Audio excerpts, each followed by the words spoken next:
Day 2 of the 2026 NFL Draft is about to begin.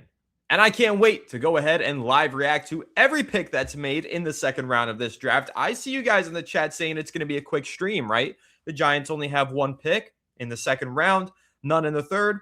We'll see about that. Trades could be on the horizon, and either way, I'm not getting out of here just after the Giants make their pick. I'll stick around for a while after that and watch the draft with you guys. So strap in, grab a cold bev, grab a snack, whatever you need. Let's hang out and let's have some fun. What's up, Sean? What's up from OU? What's up, Lo-Fi Lotus? Seth Arabia, I think is how you say it. My apologies if not. Jeff, Christian, everybody who's in here, what's up, what's up, what's up? It's day 2 of the 2026 NFL Draft. So, guys, before we kick things off, drop your grades in the chat below for day 1 of the draft for the New York Giants. Daniel wants to start by saying no to Denzel Boston. I don't know, man. I kind of like Denzel Boston in the second round. I couldn't get on board with him as a first-round pick, but as a second-round pick, I could probably get on board. What's up, guys? Yes, Sam, I am freshly showered. Good call. Caleb, what's up? Casual, what's up? Tyler, what's up? First time here. Well, shout out to you. Thanks for joining us. Appreciate it. Let's have some fun tonight. Let's react to these picks. Well, there's one pick, but we'll see if there's another one. Kavon Thibodeaux on the trade block, it seems. Kavon Thibodeaux on the trade block. According to Jordan Schultz.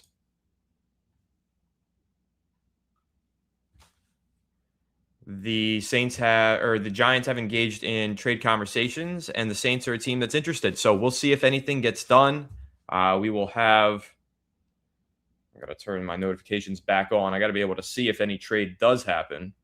There's a Saints insider who's now reporting on this news. Let me read that out for you guys.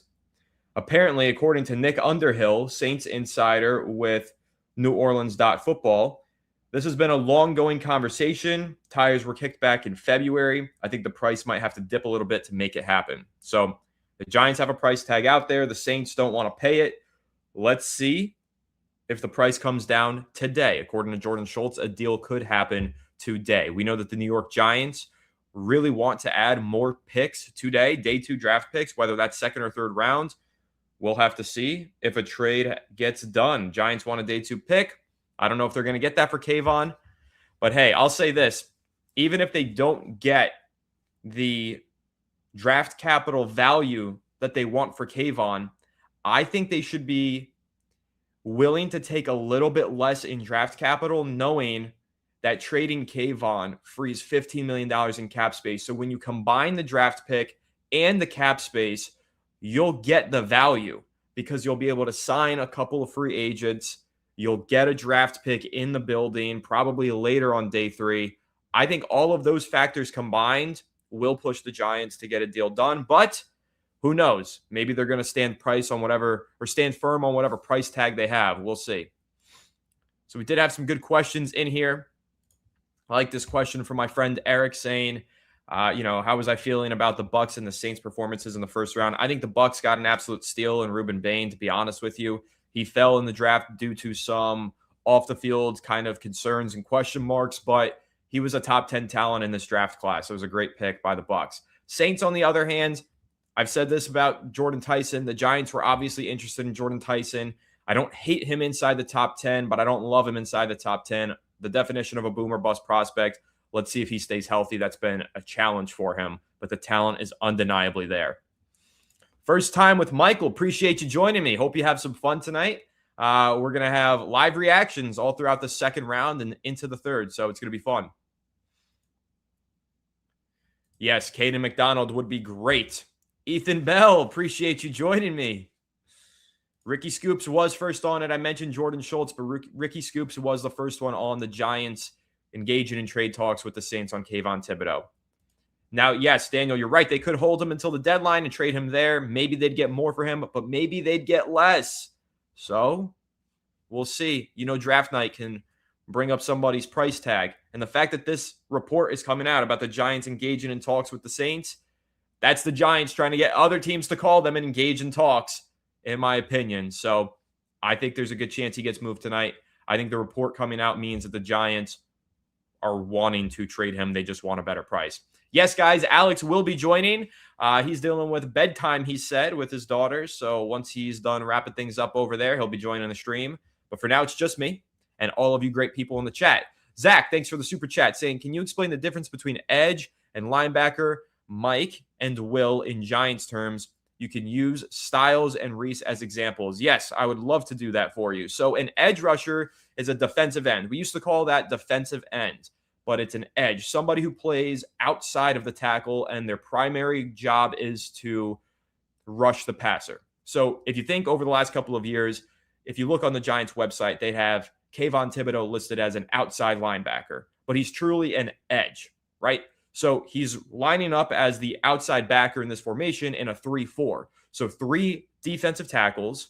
One of those defensive tackles, let me actually not complicate it too much. 3 defensive tackles, 4 linebackers. In a 3-4 system, the 2 outside linebackers are considered edge rushers. The 2 inside linebackers are considered inside linebackers. Now, where it gets a little more complicated, the Mike linebacker is the designated inside linebacker, and the Will is the weak side backer. So he's on the weak side of the formation. The Mike is on the strong side. The weak side backer is the Arvell Reese role that you're referring to or trying to kind of get to here. So you'll still have 4 linebackers on the field for the New York Giants, but 2 of them are going to be edge rushers, meaning they're closer to the line of scrimmage. They're actually on the line of scrimmage, and they're playing outside of the tackles as a defensive ends. So the terminology kind of changes depending on the formation. Let's say the Giants move into a 4-3. Well, then those edge rushers, they have their hands in the dirt. They are defensive ends. They're probably playing out of a 3-point stance rather than a 2-point stance. And you've only got 2 inside linebackers. So, or 3 rather, in the 4-3. So it's kind of interchangeable. And then you've got the complication of nickel defense where you've got a 2-4-5, or you could go into dime packages where sometimes you only have 1 defensive tackle and everybody's standing up. So it gets complicated, and I don't want to over-explain it and confuse anybody, but to simplify it, that's really the case here. The outside linebackers that the Giants have had over the last couple of years in their 3-4 defense, those are the edge rushers. The weak side linebacker, the Mike linebacker, that's what you're going to see as the inside off-ball linebackers for the Giants. Rich Rod, thank you so much for the super chat. Tibbs' IG story seems like a goodbye to the Giants. I haven't seen this yet. Let me take a look. What's Kavon posting about? Happy B-Day. And then, okay, some sort of reel with Fast and the Furious. See you again. So, yes, that does seem like he is hearing the trade chatter. And that is why he's hearing the trade chatter, because he loves to post on social media. No, I'm just kidding. Great time to be a Giant. I agree. Yeah, Sam, a lot of us were jumping for joy during the 2022 NFL draft, but it didn't pan out, unfortunately. LT was the original edge, so to speak. He was the 3-4 outside linebacker, but primarily rushing the passer. So one more super chat before we have our co-host of the evening joining us. Is D'Angelo Pons? I want D'Angelo Pons at cornerback. What about you, A? How about double A? What about you, A? What about me, A? I like D'Angelo Pons. I like D'Angelo Pons quite a lot, actually, and I think that D'Angelo Pons would be a great addition to this defense. A lot of people say he's a nickel cornerback. I disagree. He's never played nickel, and I hate the Giants' trend of Darnay Holmes and Cordell Flott, where they forced undersized outside cornerbacks into the nickels. So I like D'Angelo Pons a lot, like his physicality, and I think he'd be a good addition, but there's probably players on the board that I would have a little higher up. He's muted. He has no idea that he's muted. What's up, Alex? I always do that. I accidentally touch the mic and it mutes every time. Yes, believe me. I know. I've lived with this for years. No, how are you, man? We haven't really touched base so far today. Obviously coming off of a pretty successful night 1 for the New York Giants. And now we've got round 2 coming up, but there's Kavon Thibodeaux rumors swirling. There's Giants wanting to trade up rumors swirling. So, obviously answer the super chat, but just kind of want to get your take on everything that's going around in a busy second day of the NFL draft. Yeah, I think everyone needed a night to digest what the Giants really did. And they took the best players available. You can't be upset with that. When you look at the players they actually got, Maui Noah is a really, really good player, and he's going to be a force of nature on the inside for this offensive line. And listen, protecting Jackson Dart, opening up running lanes, especially with this offense trending towards being a run-first offense, he's mission critical, right? He's mission critical. So, having that security at right tackle as well. If something happens to Jermaine Luminor, or maybe he just leaves one day when his contract expires, you have your solution already on the team. That's not a bad place to be. And then, of course, Arvell Reese. I think people are starting to see, at first, oh, where is he going to play? What's his role going to be? If you like Sonny Styles, you should really like Arvell Reese. He's younger. He's 20 years old. He's an athletic freak, arguably the best tackler in this draft class, has arguably the highest ceiling of anyone in this draft class. And I tweeted out earlier today, there are 2 rushing quarterbacks in our division. 2, right? Jalen Hurts and Jaden Daniels. Both of those guys are capable of beating you with their legs. Arvell Reese as a spy, a contained spy, is so freaking good for us to have. I think that that's an underrated point not many people are making.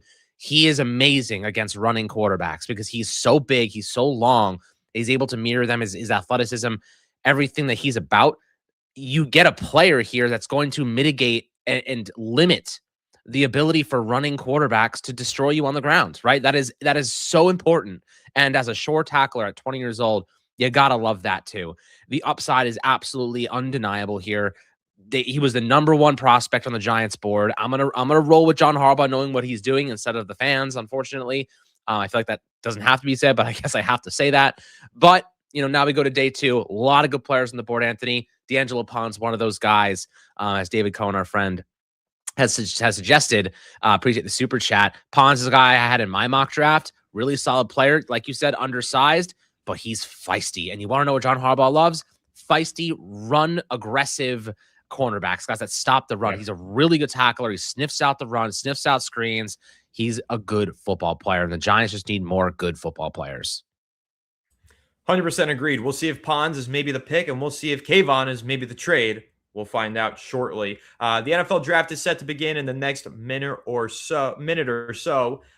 So before we do get into that, I want to give you guys a quick shout out and a message from the sponsor of today's live stream, which is, of course, PrizePicks, as you know, if you were here for yesterday's stream. So, guys, if you haven't heard about PrizePicks yet, you're definitely missing out. It's the #1 sports picks app. It is a daily fantasy sports platform that's super easy to use. No complicated lines to worry about. All you do is pick more or less on a few player stats and lock in your lineup. Incredibly straightforward, and it's available in most states, including California, Texas, Florida, and of course, New York, New Jersey, where most of you are based. And one of the coolest parts about PrizePicks, they have a feature where you can follow your friends, including me and Alex. I'm at Anthony Rivardo on PrizePicks. He's at Alex Wilson ESM. So definitely follow us on PrizePicks and tail our lineups. So I am going to show you guys what PrizePicks looks like, and we're going to make a couple picks. I'm going to have to boot Alex off stage for just a moment here. Hang tight, my friend. And we're going to go ahead and pull up PrizePicks and take a look. So over on PrizePicks, I think that we can make some really great picks right now because the NFL draft landscape has changed in many ways, right? The NFL draft changed a lot of things. In fact, I think that it did change some things for our quarterback, Jackson Dart. It also changed some things for Cam Ward, quarterback of the Tennessee Titans, getting, of course, a nice weapon with Carnell Tate. But I'm actually going to look at Matthew Stafford here and pick more because I think with Ty Simpson being drafted, it's going to light a fire under him. And I think he's going to throw for a boatload of touchdowns. So I really like that pick. And I'm going to make one other pick here. I'm going to hop over to receiving yards and see what I can find that catches my eye. And as you guys can see, very easy to make picks on PrizePicks. Love this app, super easy to use, and a big fan. So I'm going to go ahead and take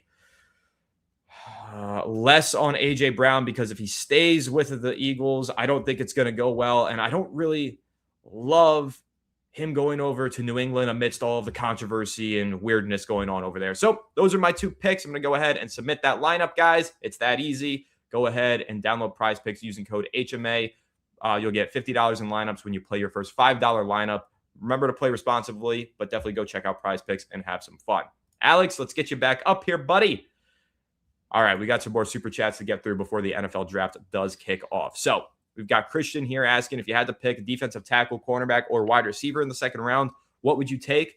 I'll probably lean defensive tackle, but Denzel Boston, Washington receiver, might persuade me to go at that position. What's your take on it, Alex?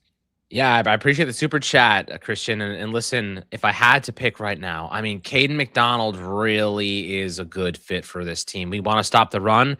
Arvell Reese and Caden McDonald is a good way to start. That's a good way to solve a problem. So don't hate that move if they do that. But Denzel Boston, another playmaker to go with Malik Neighbors and Isaiah Likely in this kind of unit that has stacked some 1-year guys and Calvin Austin and Darnell Mooney. Not a bad move either.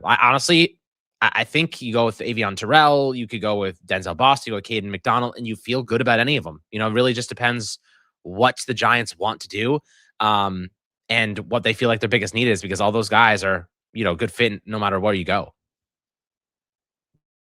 Yeah, 100% agreed with that. I think the board is going to fall really nicely for the Giants, and that's if they don't trade up, which they're reportedly interested in doing. So let's see, as the second round, I think, has officially begun, if I'm not mistaken. Fireplace, thanks so much for the super chat. Winner of a giveaway last night. Hope we have a good day 2 of the draft. Who are your sleeper picks for day 2 or 3 you really want the Giants to get? I'll throw one sleeper name out there that I don't think the Giants are going to get unless they manage to grab a third-round pick today, and that's Ted Hurst out of Georgia State. I think he is a tremendous receiver. Yes, he played at a really small school, but he still dominated at the Senior Bowl against all the big names. He's one of these wide receivers on day 2 that I really like. But outside of that, it's kind of tough because in round 3, the Giants don't have a pick, so it's hard to look at deep sleepers on day 2. So I would really more just focus on who's there in the top of the second round.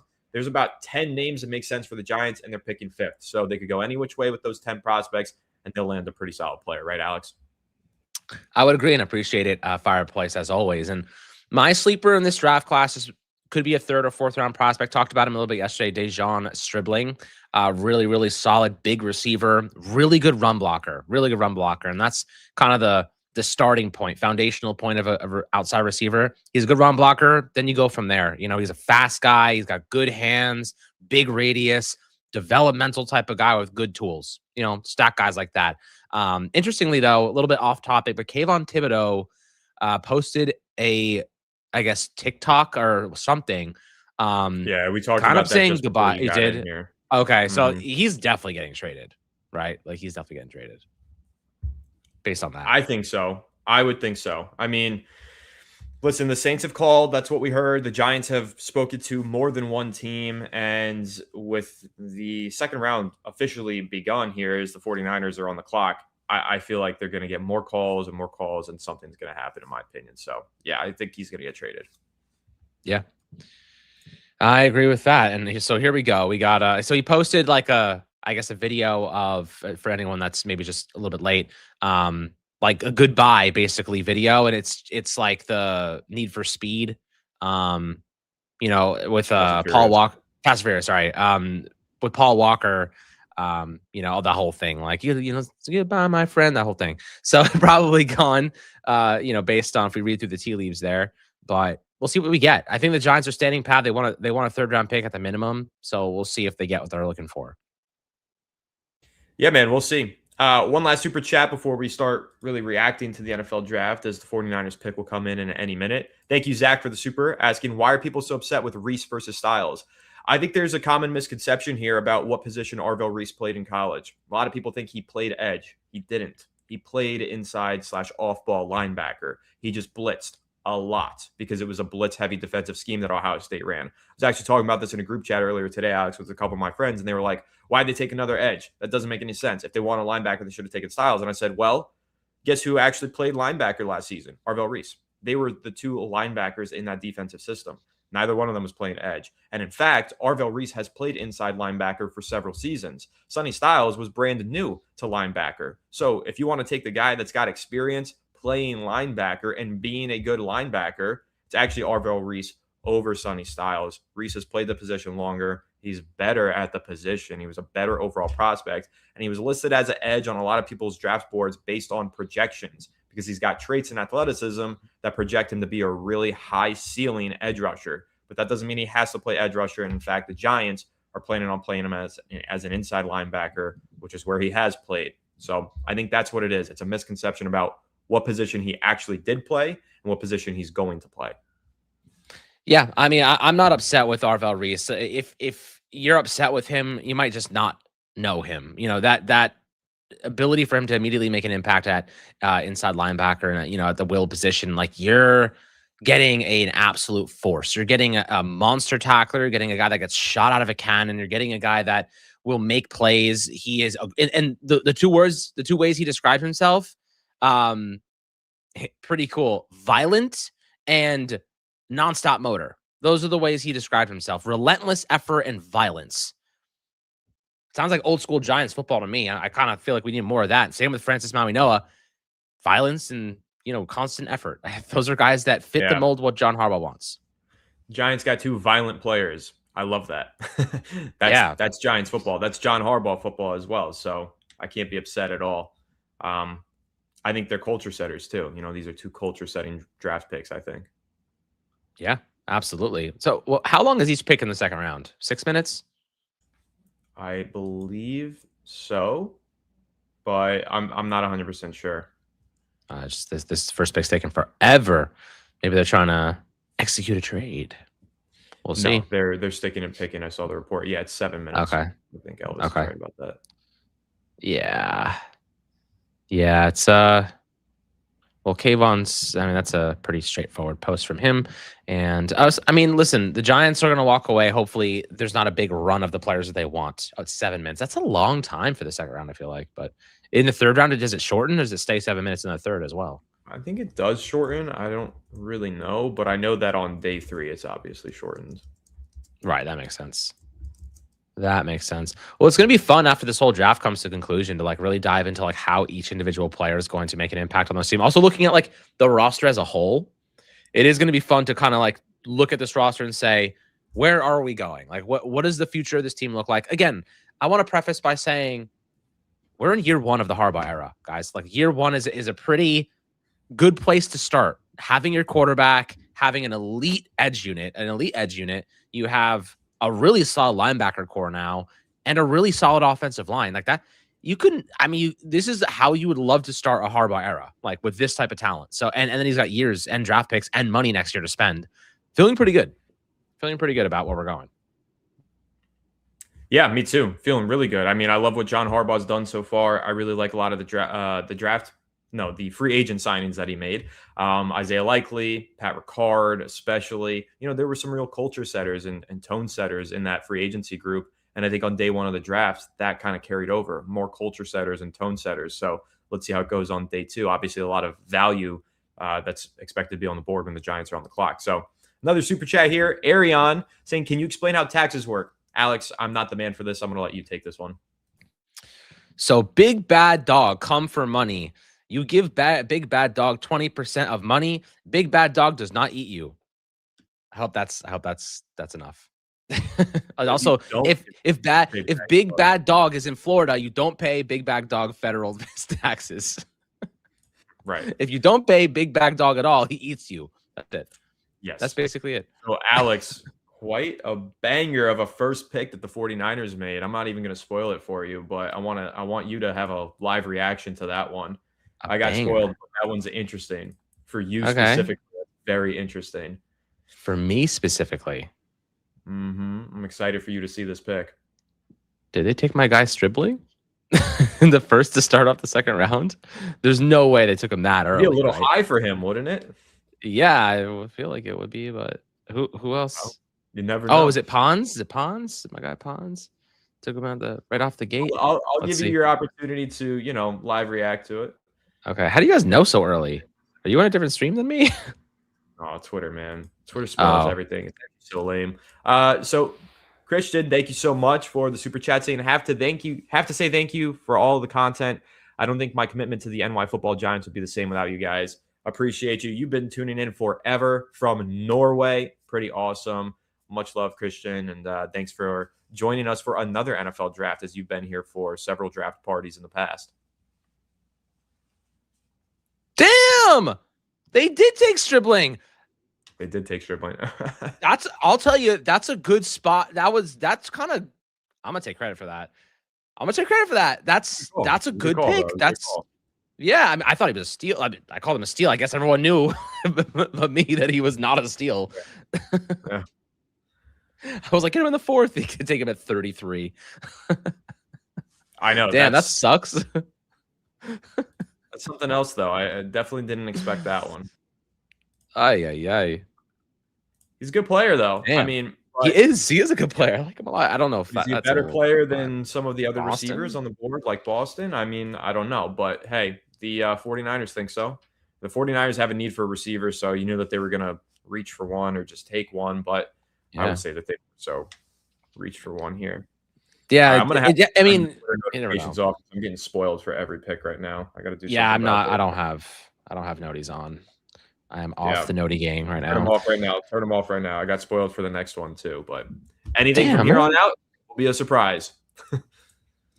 Damn. Yeah, I mean, if you're unfamiliar with Stribling, he is a really fun player to watch. He has great straight line speed, insane hands, really good run blocker. Like, I'm not surprised he went 33. Like, he was much better than what people were giving him credit for. I did see people saying reports that at first he was a 4th round grade, and then by the time that the draft got around, he was being mocked in the 2nd round. So I guess it was more so kind of just early in the 2nd round than anything. So, kind of crazy. First round.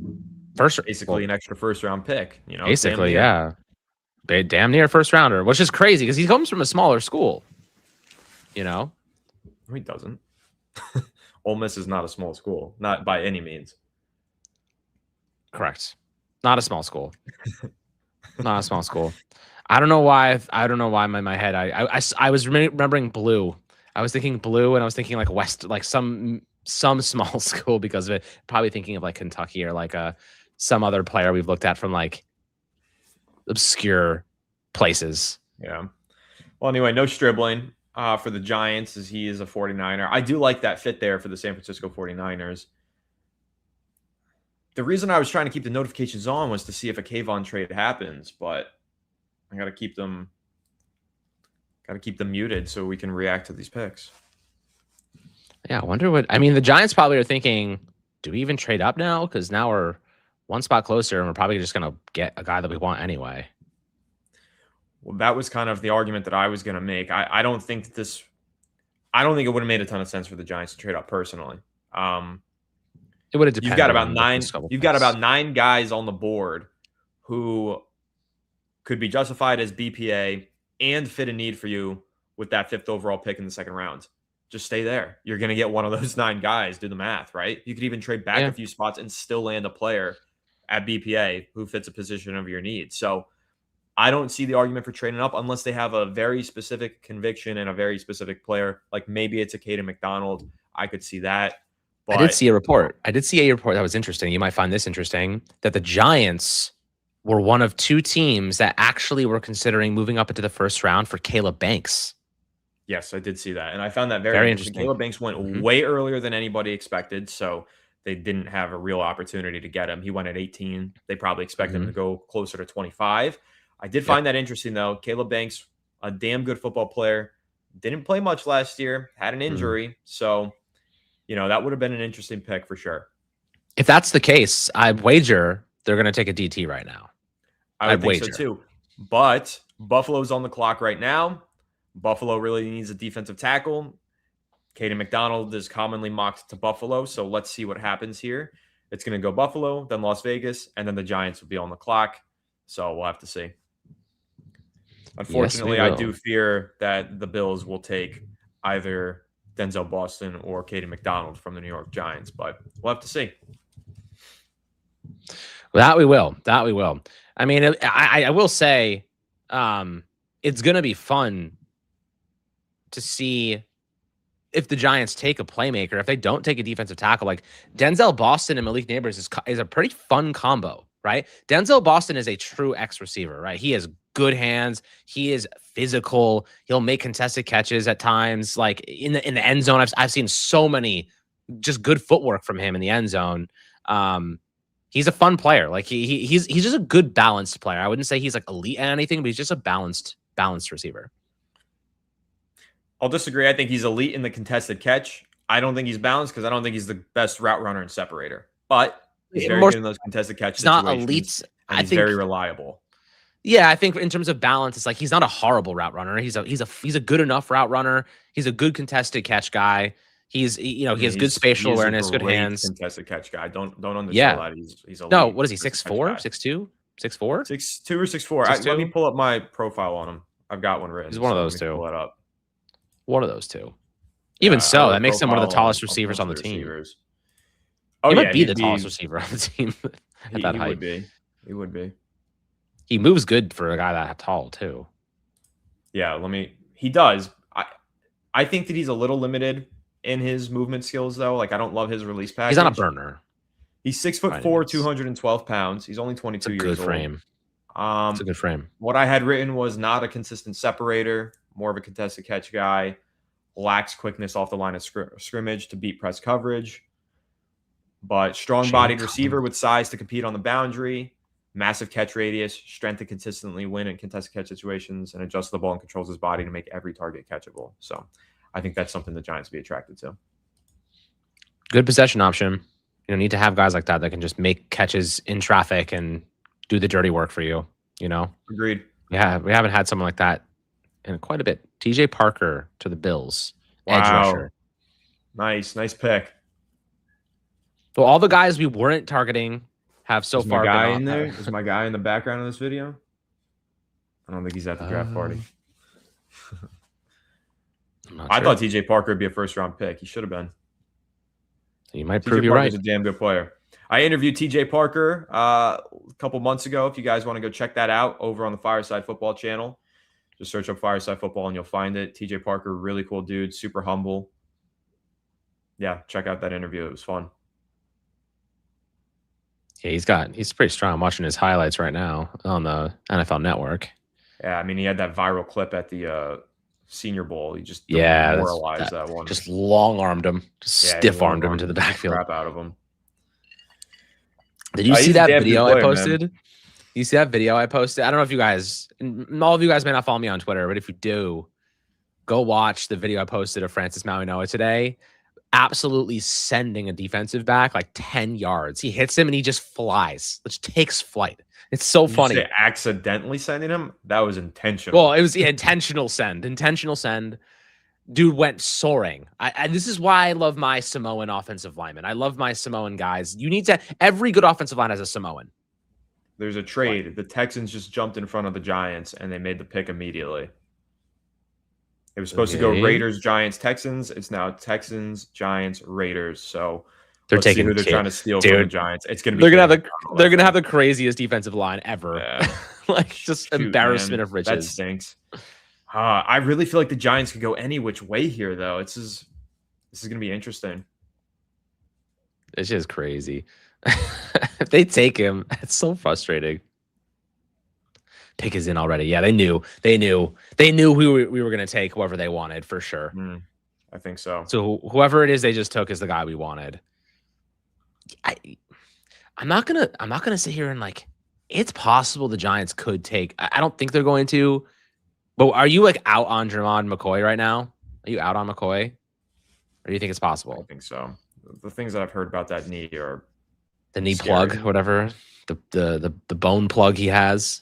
Bone plug or something I mean, scary. Listen, cartilage if they take him, I'll celebrate it. You're getting a top 10 pure upside, arguably in the class. Pure upside in the second round. Okay, but there's a reason he's available in the second round. Yeah, so straight up lotto ticket. But if you hit that lotto ticket, he's a CB1 in the NFL. Probably. But we'll see. But when is he a CB1 in the NFL? Is he even making an impact this year? I don't know. Okay, so I'll ask you this. If he was going to reach his potential, get back to full health in 2027, would you take him in the second round right now? I don't think so. I think that there's other players on the board that can make an immediate impact and develop into something special long term. This board is really strong right now. Right now it is, I would agree. But I don't know. I'm I could be very interested. I could be off on that. McCoy is a really good player.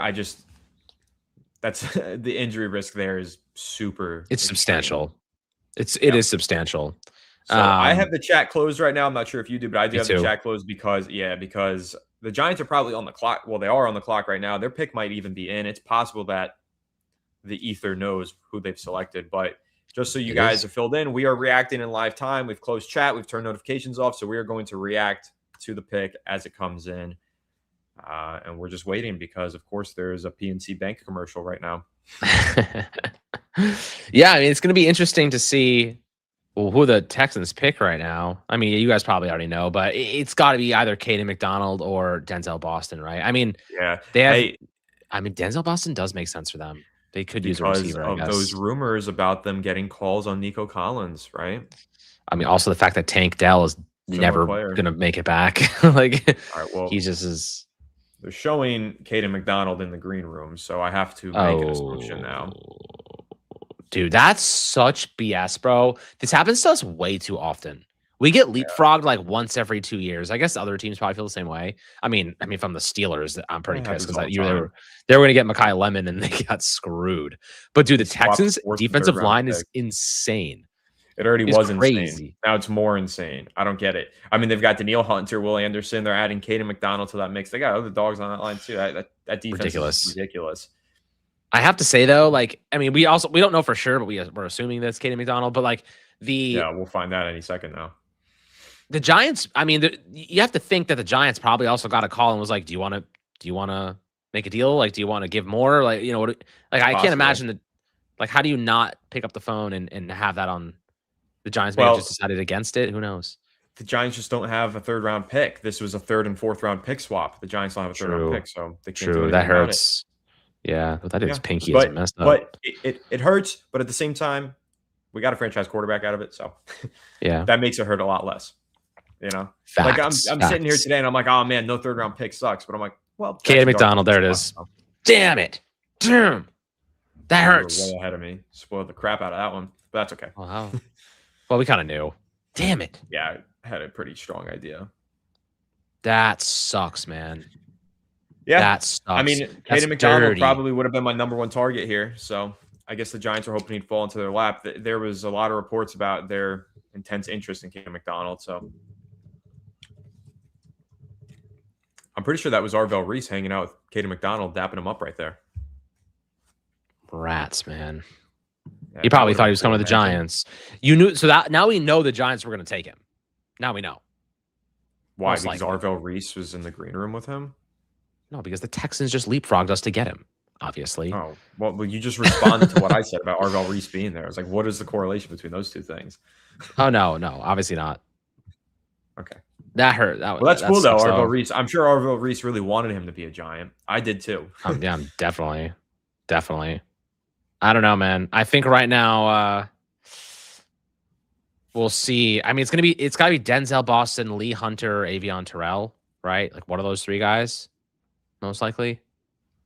I would say Kristen Miller over Lee Hunter, but it could be. We'll see, it could be one of those guys. It could be a lot of players. There's some really good talent on the board still. A lot of the guys on the board right now were expected to go in round 1. Caden McDonald just looks like he's going to be a good defensive tackle. He just looks like a big, brawny freaking beast. I mean, he is a nose tackle. Like you know what I'm saying? He is like built to play the 0, and the Giants needed someone to play the 0. They don't have that. So he's crying too, man. And he's an emotional, intelligent guy. It sucks. He would have been a good player for us. I know. He would have Damn been you, Houston. New York Giant. Damn you, Houston. He gives you this like Dalvin Tomlinson vibe, just like good run stuffer. Honestly, he does. He honestly does give good Dalvin Tomlinson vibes. Re-sign Dalvin Tomlinson. Isn't he still a free agent? Why not? I'll take any defensive tackle we can get at this point. Facts. Yeah, man. And look at his neck, man. He's going to be a good football player. 326, 6'2". Damn. That Ohio State defense. That Ohio State defense highlights. Third. They had so much talent. Yeah. Damn, man. Look at the pressure he gets on centers. I mean, he's just pushing them back. Yeah, I know. Caden McDonald is a really good player. And he's also weirdly agile for a guy that size. Yeah. I just saw a clip as you said that, he dipped around a center, like straight up did a dip move. I was like, whoa. Oh my God, he just took down a guy with one arm. That's crazy. He's strong. It's a great player for the Texans. It's a really good pick for them. I thought he was going to go to the Bills the pick before. No, he winds up with the Houston Texans, who, definitely leapfrogged right over the Giants to take him. Sucks, but it is what it is. Damn it. There's still a lot of good talent on the board, so we'll see who the Giants get here. Yeah. Well, we do know that the Giants also wanted a playmaker for Jackson Dart. That was another rumor that dropped. So Denzel Boston here is very much possible now that Caden McDonald's off the board. I They think could it's just very possible. Yeah, I think they're just going to throw money at DT, DJ Reader, Calais Campbell, just fill it with vets, and then just address it next year. You know, We'll see. I wouldn't rule out a Kristen Miller or somebody else with this possible. pick here. It's certainly possible. If they do that, I think that they'll trade Kavon, use that 3rd round pick if they get it, on a receiver, like a Ted Hurst or something like that. It's possible. They did meet with Ted Hurst on a 30 visit. Yeah. I don't know, though. If I have to predict the pick, Alex, I'm going to predict Denzel Boston. Who are you going to predict here? I'm going to predict Lee Hunter. Okay. Lee Hunter is kind of random, bro. I feel like that's not the best PT on the board. But I'm just you never know throwing what the names out. boards are, so especially the Giants. Like I don't know what the Giants are doing anymore because they don't release their info anymore to us. Maybe it's not random. Maybe things. I said that. Everybody in the chat is like, ha ha ha, because maybe they did take him. I don't know. I'm sure they know by now. The pick is in already, though. A while. So yeah, they knew. I guess they had a backup plan in mind. The world knows. I mean, I wouldn't be surprised if it was Denzel Boston either. So that's my prediction, and man, I'll be pretty happy about that if that's the case. Can't be upset. They got to be going defense. I just saw them dapping up Denard Wilson in the war room.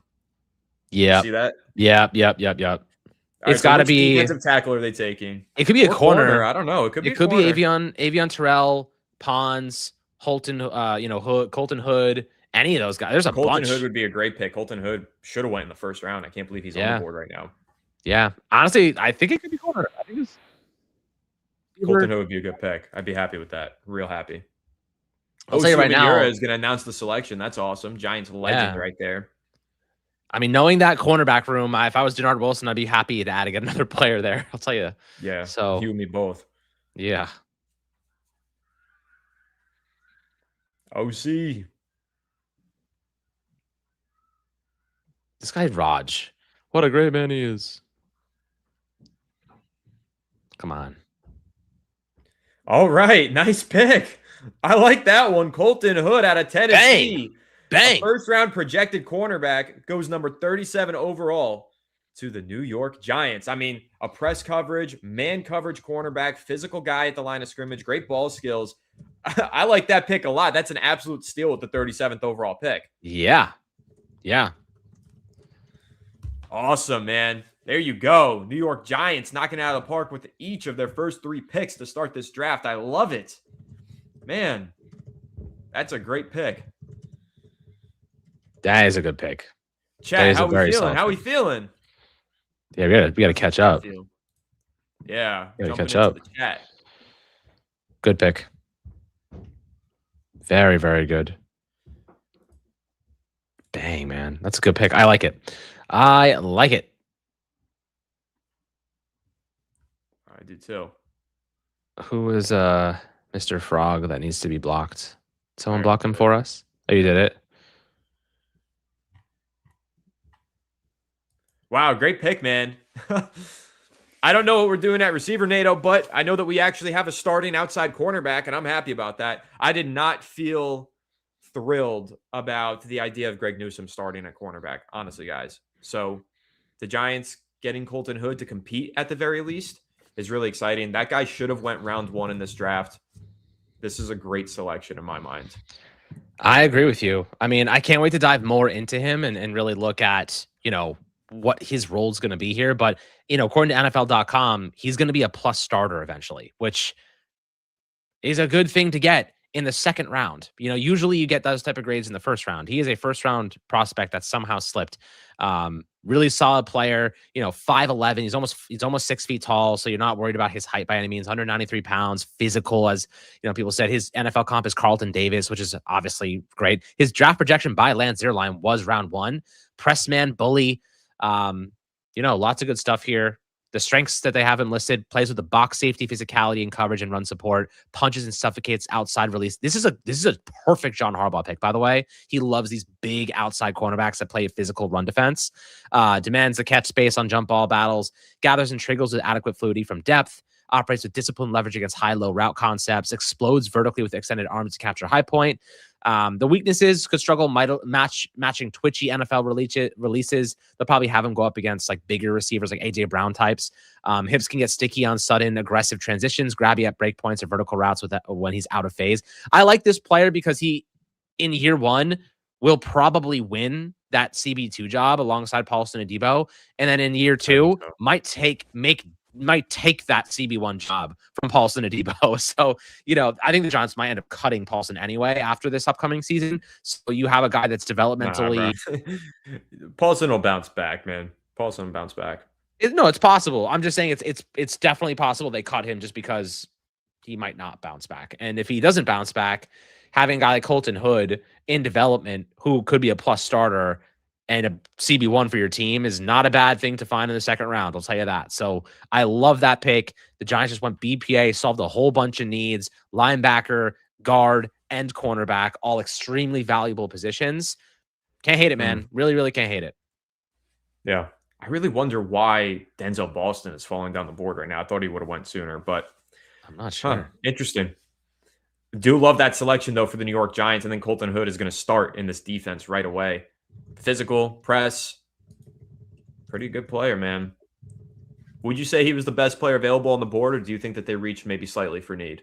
I think you could make the argument that he was BPA. He should have went in round one.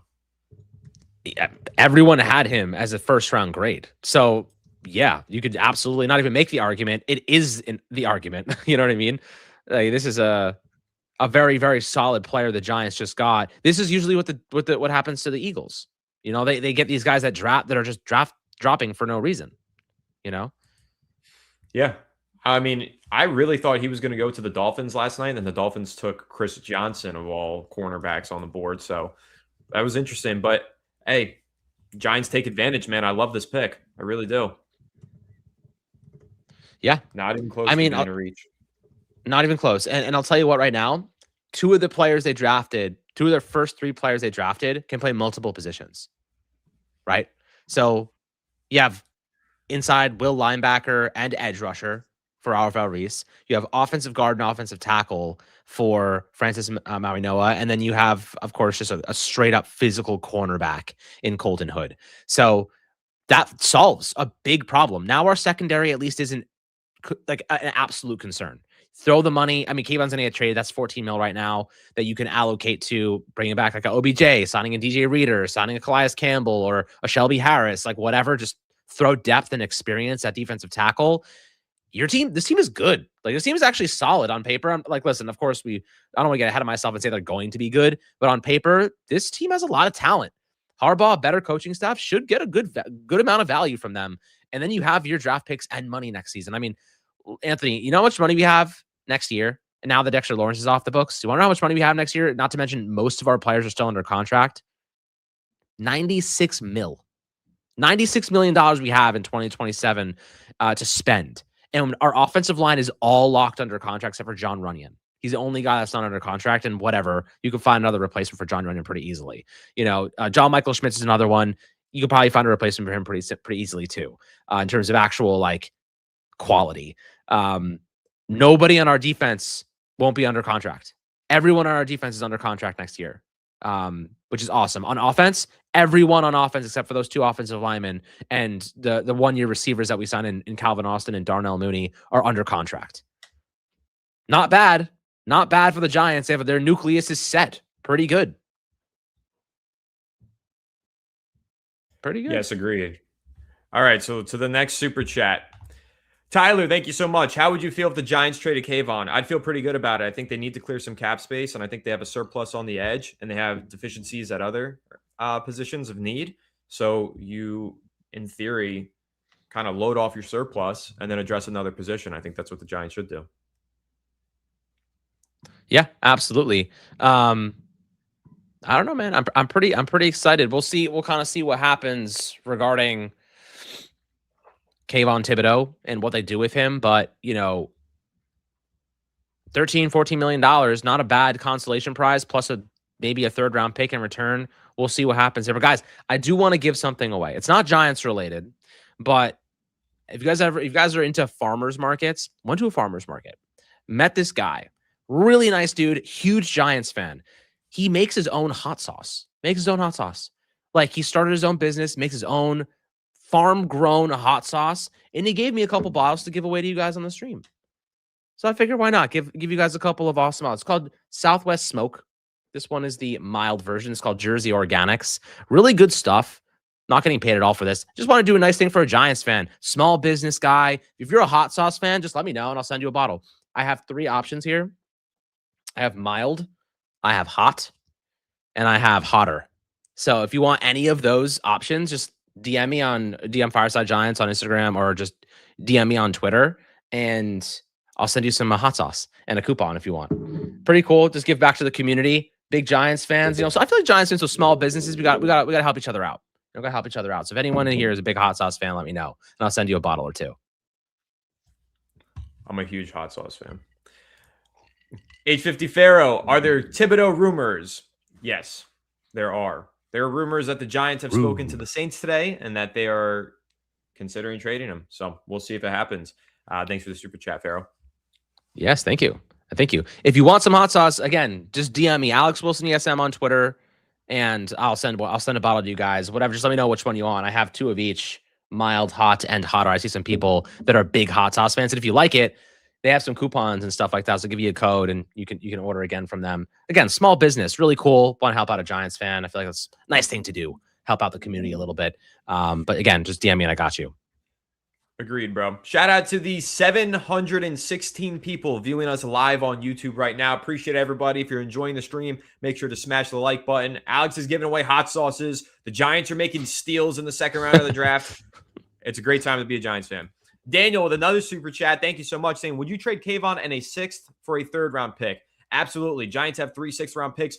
I said this once on Giants Collective. I'll say it again. What the F are they going to do with 3 Darius Masuas, right? That's what you expect to get in the 6th round. I don't need 3 Darius Masuas. You can offload one of those if it helps you move up elsewhere in the draft. So yeah, the Giants should be looking for reasons to trade those 6th round picks, in my opinion, so that they can move up.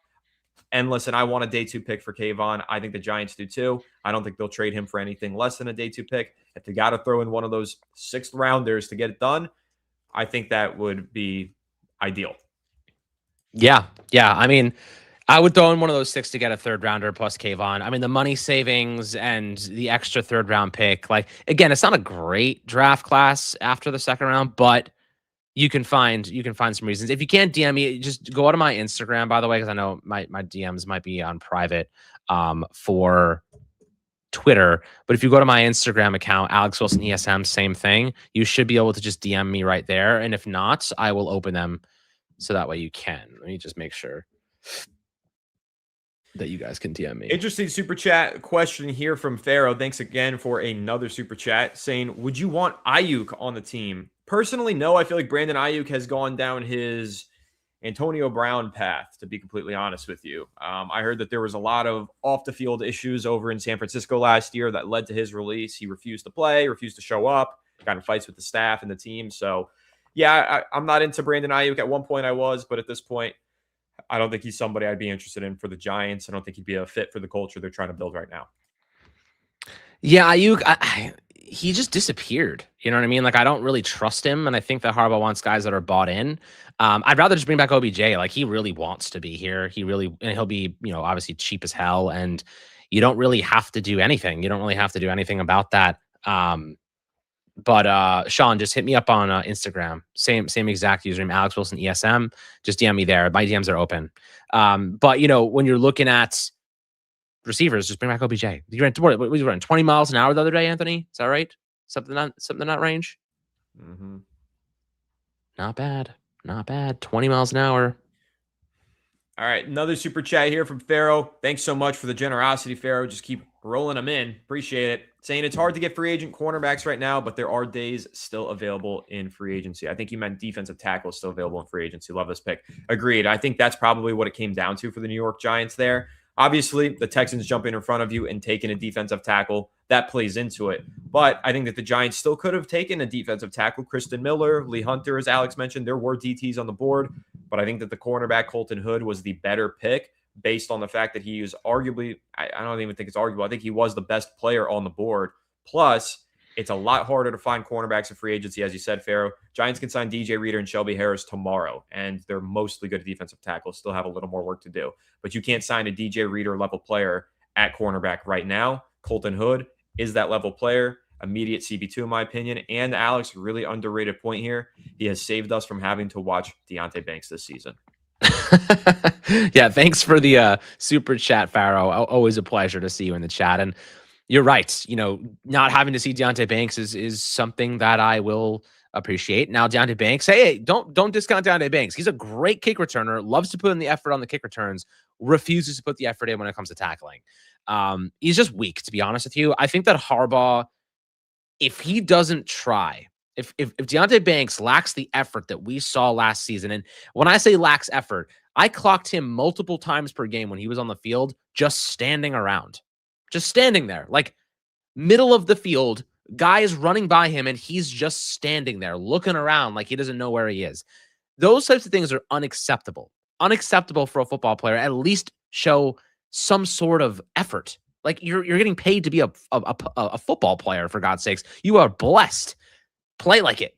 Play like you are blessed to be playing a game for a living, because that is a privilege. And Deonte Banks simply does not get that privilege, does not understand the weight of that. And I hope that he looks at John Harbaugh and says, okay, there's a coach here that can put me in a position to succeed. There's a coach here that can get the best out of me. I need to buy in. I need to buy back into being a good NFL player. The reason that they drafted me. So I think that Harbaugh, like he did with Evan Neal, clean slate for everybody. But the second that they show that lack of effort, they will be gone. They'll be cut. So I do credit Harbaugh for giving everybody a fresh slate, clean slate, because I do think that's worthwhile for any new coach coming in, because he understands, he probably knows the fact that I'm going there, people are going to fight for me. They know who I am. They know who I am. They know what I'm about. They know what success I've had. They will fight for me. So giving everyone a fresh slate, I think that's the right thing to do. Banks has a chance to turn things around. Sure, but he won't. J-Dub, thanks for the super chat. Appreciate it. Saying Colton will make sure no TDs happen in our hood. I love that. If Colton Hood turns into a star, Alex, we can make a shirt that says "Not in our hood." I think that'd be pretty cool. That is a good one. We might have to do some special giveaways on the channel with some custom gear that we make throughout the season. Every year we always come up with some crazy names and crazy ideas for merch. So we got you guys this season. It's gonna be a fun one. Should be, hopefully. Said it before. Yeah, that's true. So much for the super chat saying thoughts on round one. Unsexy, but you got to eat your veggies before dessert. We didn't get the picks we wanted, but we got the picks we needed. 2027 is dessert. I loved the picks in round one. I did a breakdown earlier today, solo on the channel. And in that episode, Alex, I did talk about how Colton Hood would be an absolute steal at 37. So I look like a genius. No, I'm just kidding. I'm just really happy about the pick. The Giants look like geniuses. That's the case here, because they had two great picks last night and they had a great pick to kick off today. So I love the picks from last night. I think Arvell Reese is going to be an elite inside linebacker with the ability to convert to edge at some point. And I think when you look at Francis Mauigoa, that's maybe the pick that wasn't sexy, but it was the right pick. He's the best offensive lineman in the class. Yeah, maybe I would have loved to have Caleb Downs as well, but Francis Mauigoa, you can't go wrong investing in your offensive line, investing in the trenches, and investing in your young quarterback by putting a really good guard in front of him. Yeah, absolutely. Appreciate the super chat. And listen, round one, I don't think so. Here's the thing. We've been trapped by the whole sexy pick concept, right? Big flashy player, big name. We hear it all the time. Like with leading up to the draft, how many times have we been mocked a certain guy, this, that, and it happens. And we're like, oh my God, like exactly what we thought was going to happen happened. And it ends up being a complete bust, right? It ends up being completely all for naught. The Giants straight up, and Anthony, you're a big proponent of BPA. The Giants simply went BPA this year, like to a T. They were like, we don't give a crap where you play, what our talent is at that position, what our needs are. We're just going to go get the best possible players on the board. And to be honest with you, that is what good football teams do. Good football teams just draft good players. Okay, you have a surplus of talent. Is that a bad thing? No. Now you have a surplus to trade out of if you need to, if you have to, or an injury happens and, oh, doesn't matter. We have Arvell Reese on the team. Let's just put him at edge and we're fine. You know what I mean? You have insurance policies now all across the board at strong points, and that's a fine position to be in. Not to mention, Dexter Lawrence, one of the big problems with losing Dexter Lawrence was the run defense that you lose. Arvell Reese is an elite run defender and one of the best tacklers in this draft class. He helps supplement that, right? Not to mention he's going to rush the passer on third downs. You're going to bring back some NASCAR packages, I'm sure, some vintage Giants football. By the way, a lot of what the concerns about Dexter Lawrence last year was, what is everyone clamoring about? He lacked effort. He didn't want to be there clearly. Like, it was all clear on the film. Like, he was still a great player, but it was clear that he wasn't giving maximum, right? Arvell Reese is just ferocious. He's vicious. He's violent. That's the stuff that you want. And he's 20 years old. He doesn't turn 21 until August 30th, Anthony. 21. And August 30th is when he turns 21. And he is just entering the NFL. And he's already pretty freaking big. He is just going to get bigger in terms of size. He's going to get smarter. He's going to become more reactive. And he's just going to learn. And that is going to be so good for him. He's going into a position where, you have a pretty good spot. I'm pretty excited about it. Me too. Trenton, thanks for the super chat. Trenton's our resident Eagles fan saying, my birds got lemon. Time to make lemonade. Go birds. No. How about the birds go all the way down into the sewers? That's where I want to see the birds go. Listen, I thought that was an interesting pick for the Eagles. I can't believe that the Eagles and Cowboys made another first-round trade like that. It's crazy. But, I guess that they're just all kind of working together against the Giants in the division, it seems. Yeah, man, that lemonade spiked with ass, bro. I don't know what you're talking about. Jalen Hurts can't even throw the ball, let alone get it to Mekhi Lemon. Hey, Ricky, thank you for the super chat saying Neighbors Hood. I think you should change the spelling to Nabers Hood. Neighbors and Hood. I can't wait to see Neighbors versus Hood in practice at training camp, and we could say there's a fight in the Neighbors Hood. Pretty good. Oh, that's a good one. Fight in the Neighbors Hood. We're gonna have to go through all the names on the roster to find the ones that we can make t-shirts out of, as usual. Yeah, I like fighting in the Neighbors Hood. That's pretty good. Especially if he becomes a star. If Colton Hood becomes a star, which possible. It's possible. He's a really good prospect. I mean, he's a really solid press cornerback. So yeah, I mean, he's a good run stopper, and that's what you really want. And his team should be better against the run, no doubt about it. And Jordan Schultz reported that teams he spoke to said that Colton Hood is a plug-and-play starter on day one.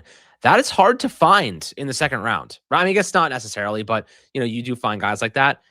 But at cornerback, it's tough because those players sometimes do need growth and development. Not that Hood doesn't need that, but the fact that people think that he's a plug-and-play starter on day one in the second round at a really one of the most difficult positions in the game, I'll take that as a win any day, man. It's a huge win. Really happy that the Giants were able to land Colton Hood. I think that is one of the steals of the draft so far, to be completely honest. So really excited about it.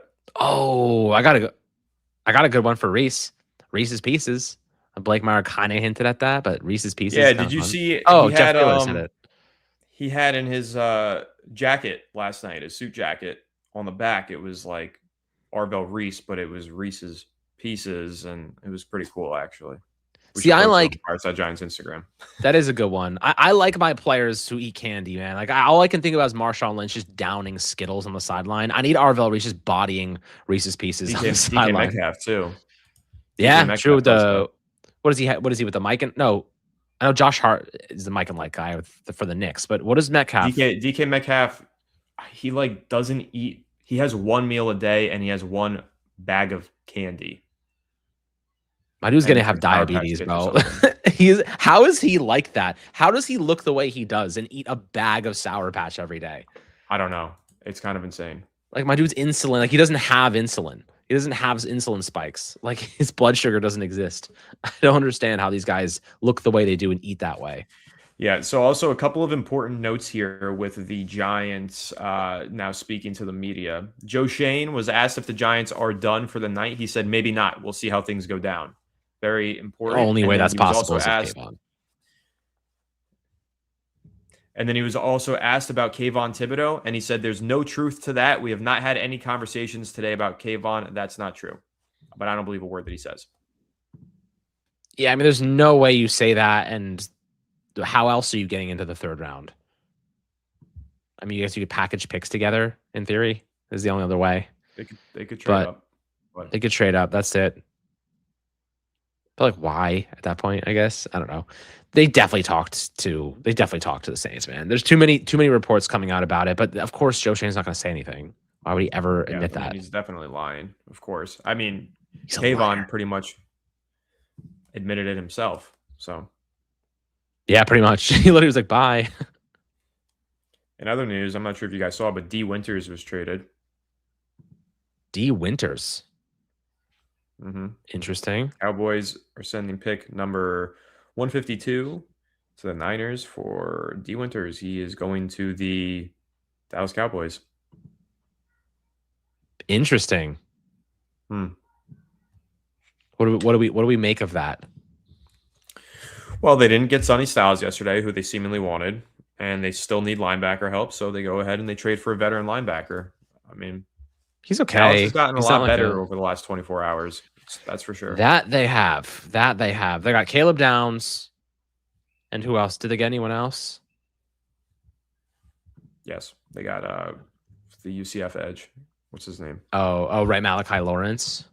Mm-hmm, that's right. Yeah, he's a good player. He's a good player too. Farrell D. with Williams, another James. one. Thank you, Farrell, for the super chat saying, "Can Hood be better than Flott?" Yeah, I think he could be. You had one that was supposed to be a first-round pick, and then you had one that was supposed to be a fourth-round pick.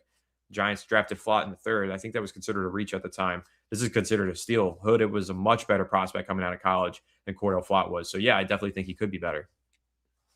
I would agree. I appreciate the super chat. Listen, Hood is.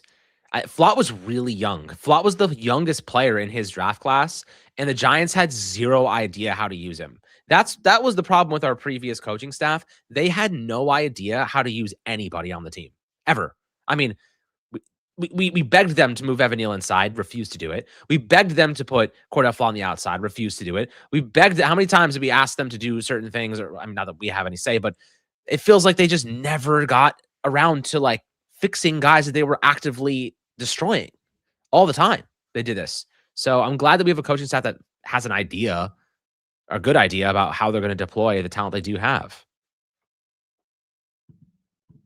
I hope that's the case. I think it is. Big Blue, thank you so much for the super chat saying Big Blue train equals Maui Noah plus Ricard equals Scata. Boom! Yeah, I love that. I think those three running after you, good luck, man. I wouldn't want to be hit by Maui Noah, that's for sure. Nor Ricard, nor Scatterbill, let alone all three of them. I think the Giants have some real head bashers on the field for their offense, and I'm really freaking excited about that. That's smash mouth football right there. Yeah, it is. That's what I posted today in my video. It's like you're a linebacker and you're getting hit by CC Maui Noah, and then you're getting hit by Patrick Ricard, and then Cam Scatterbill comes through, lowering his freaking cranium into your chest.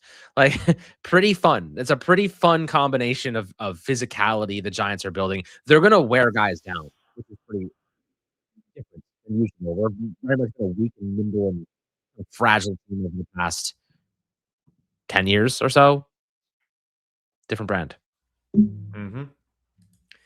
Jack, thanks for the super chat from across the pond saying Trenton's Philadelphia Eagles got lemon.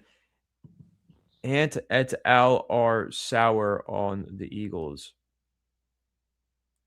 I'm a little lost, but It'll hurt when all Lemon does is watch runs and tush pushes.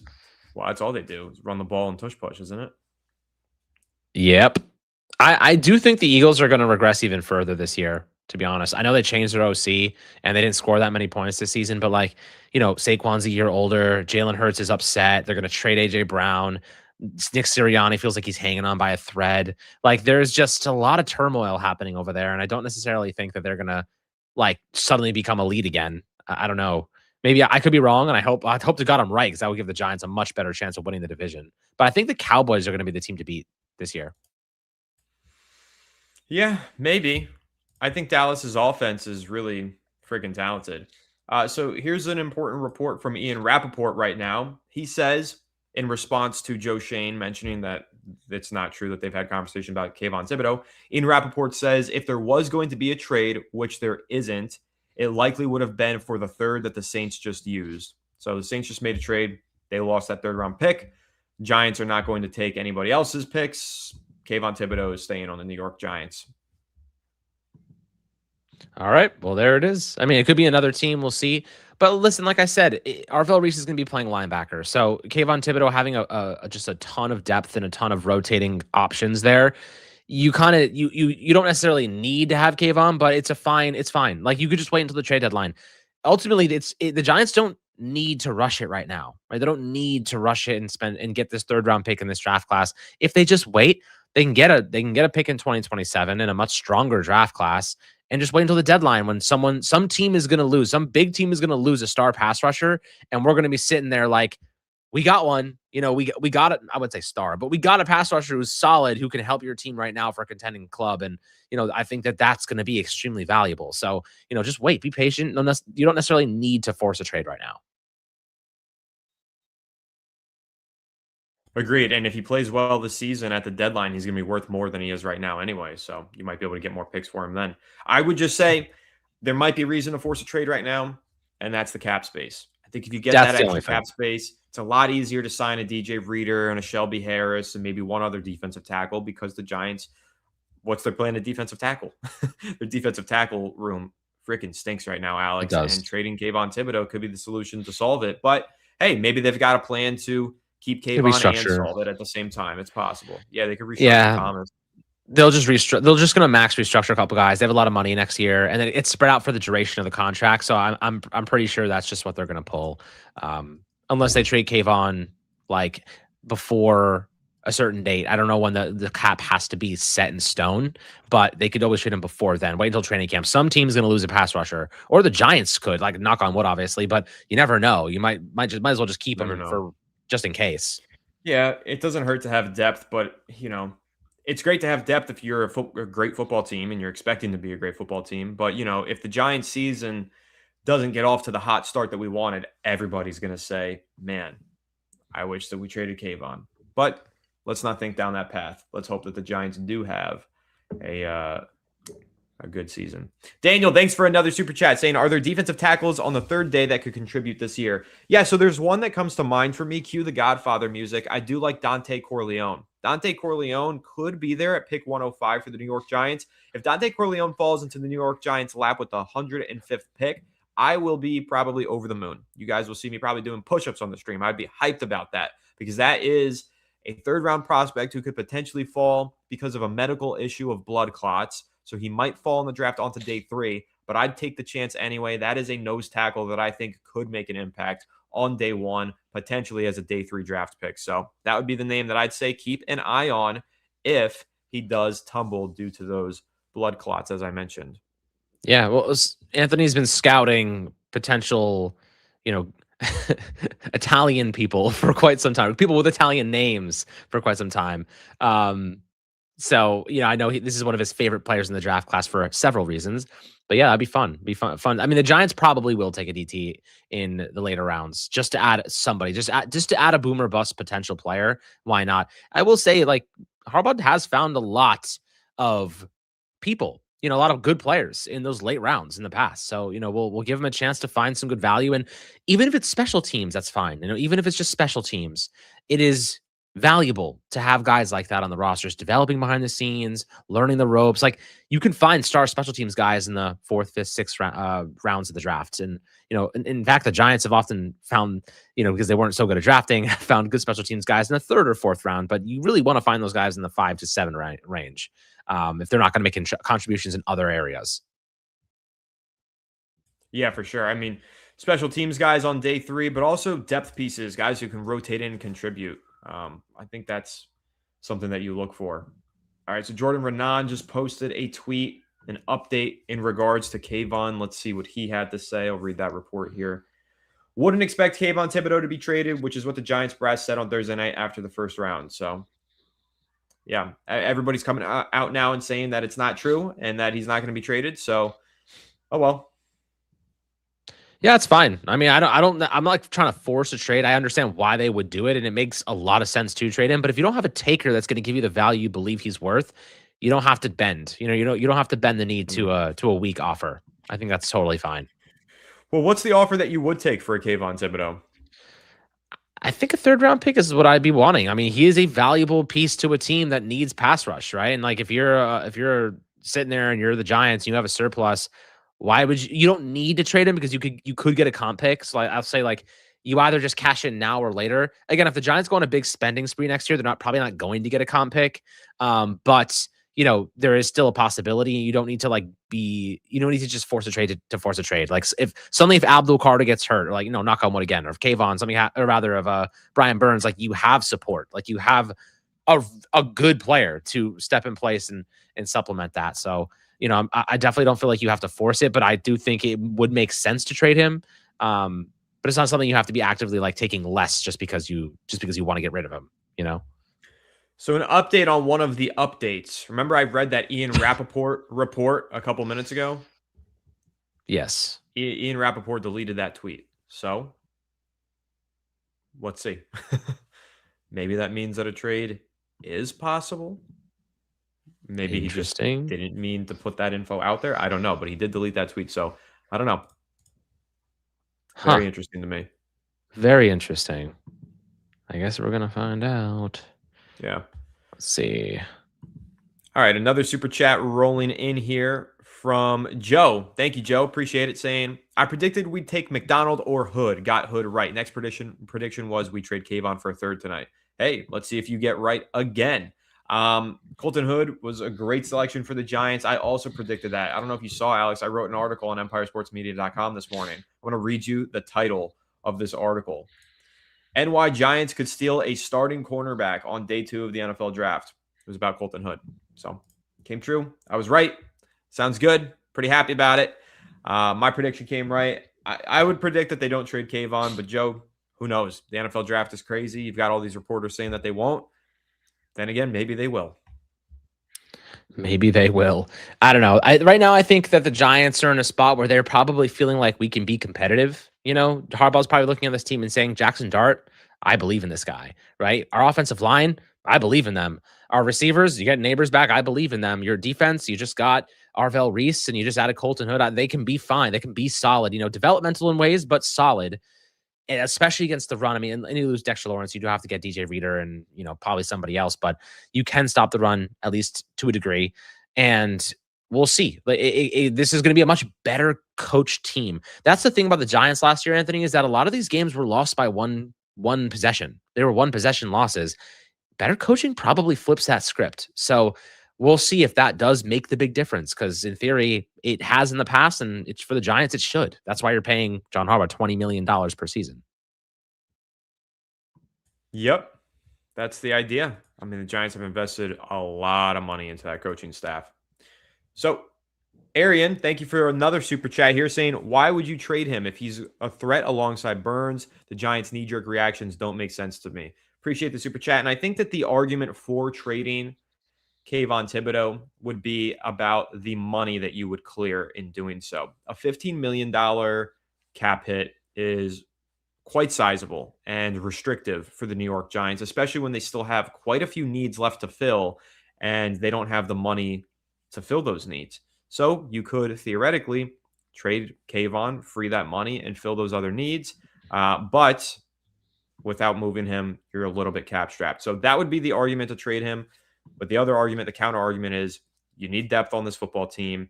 He's still a good football player. He can contribute. He's pretty good against the run, and your run defense sucks. So there are reasons to keep him. Plus, his value isn't very high right now. Maybe you wait until the deadline and his value goes up.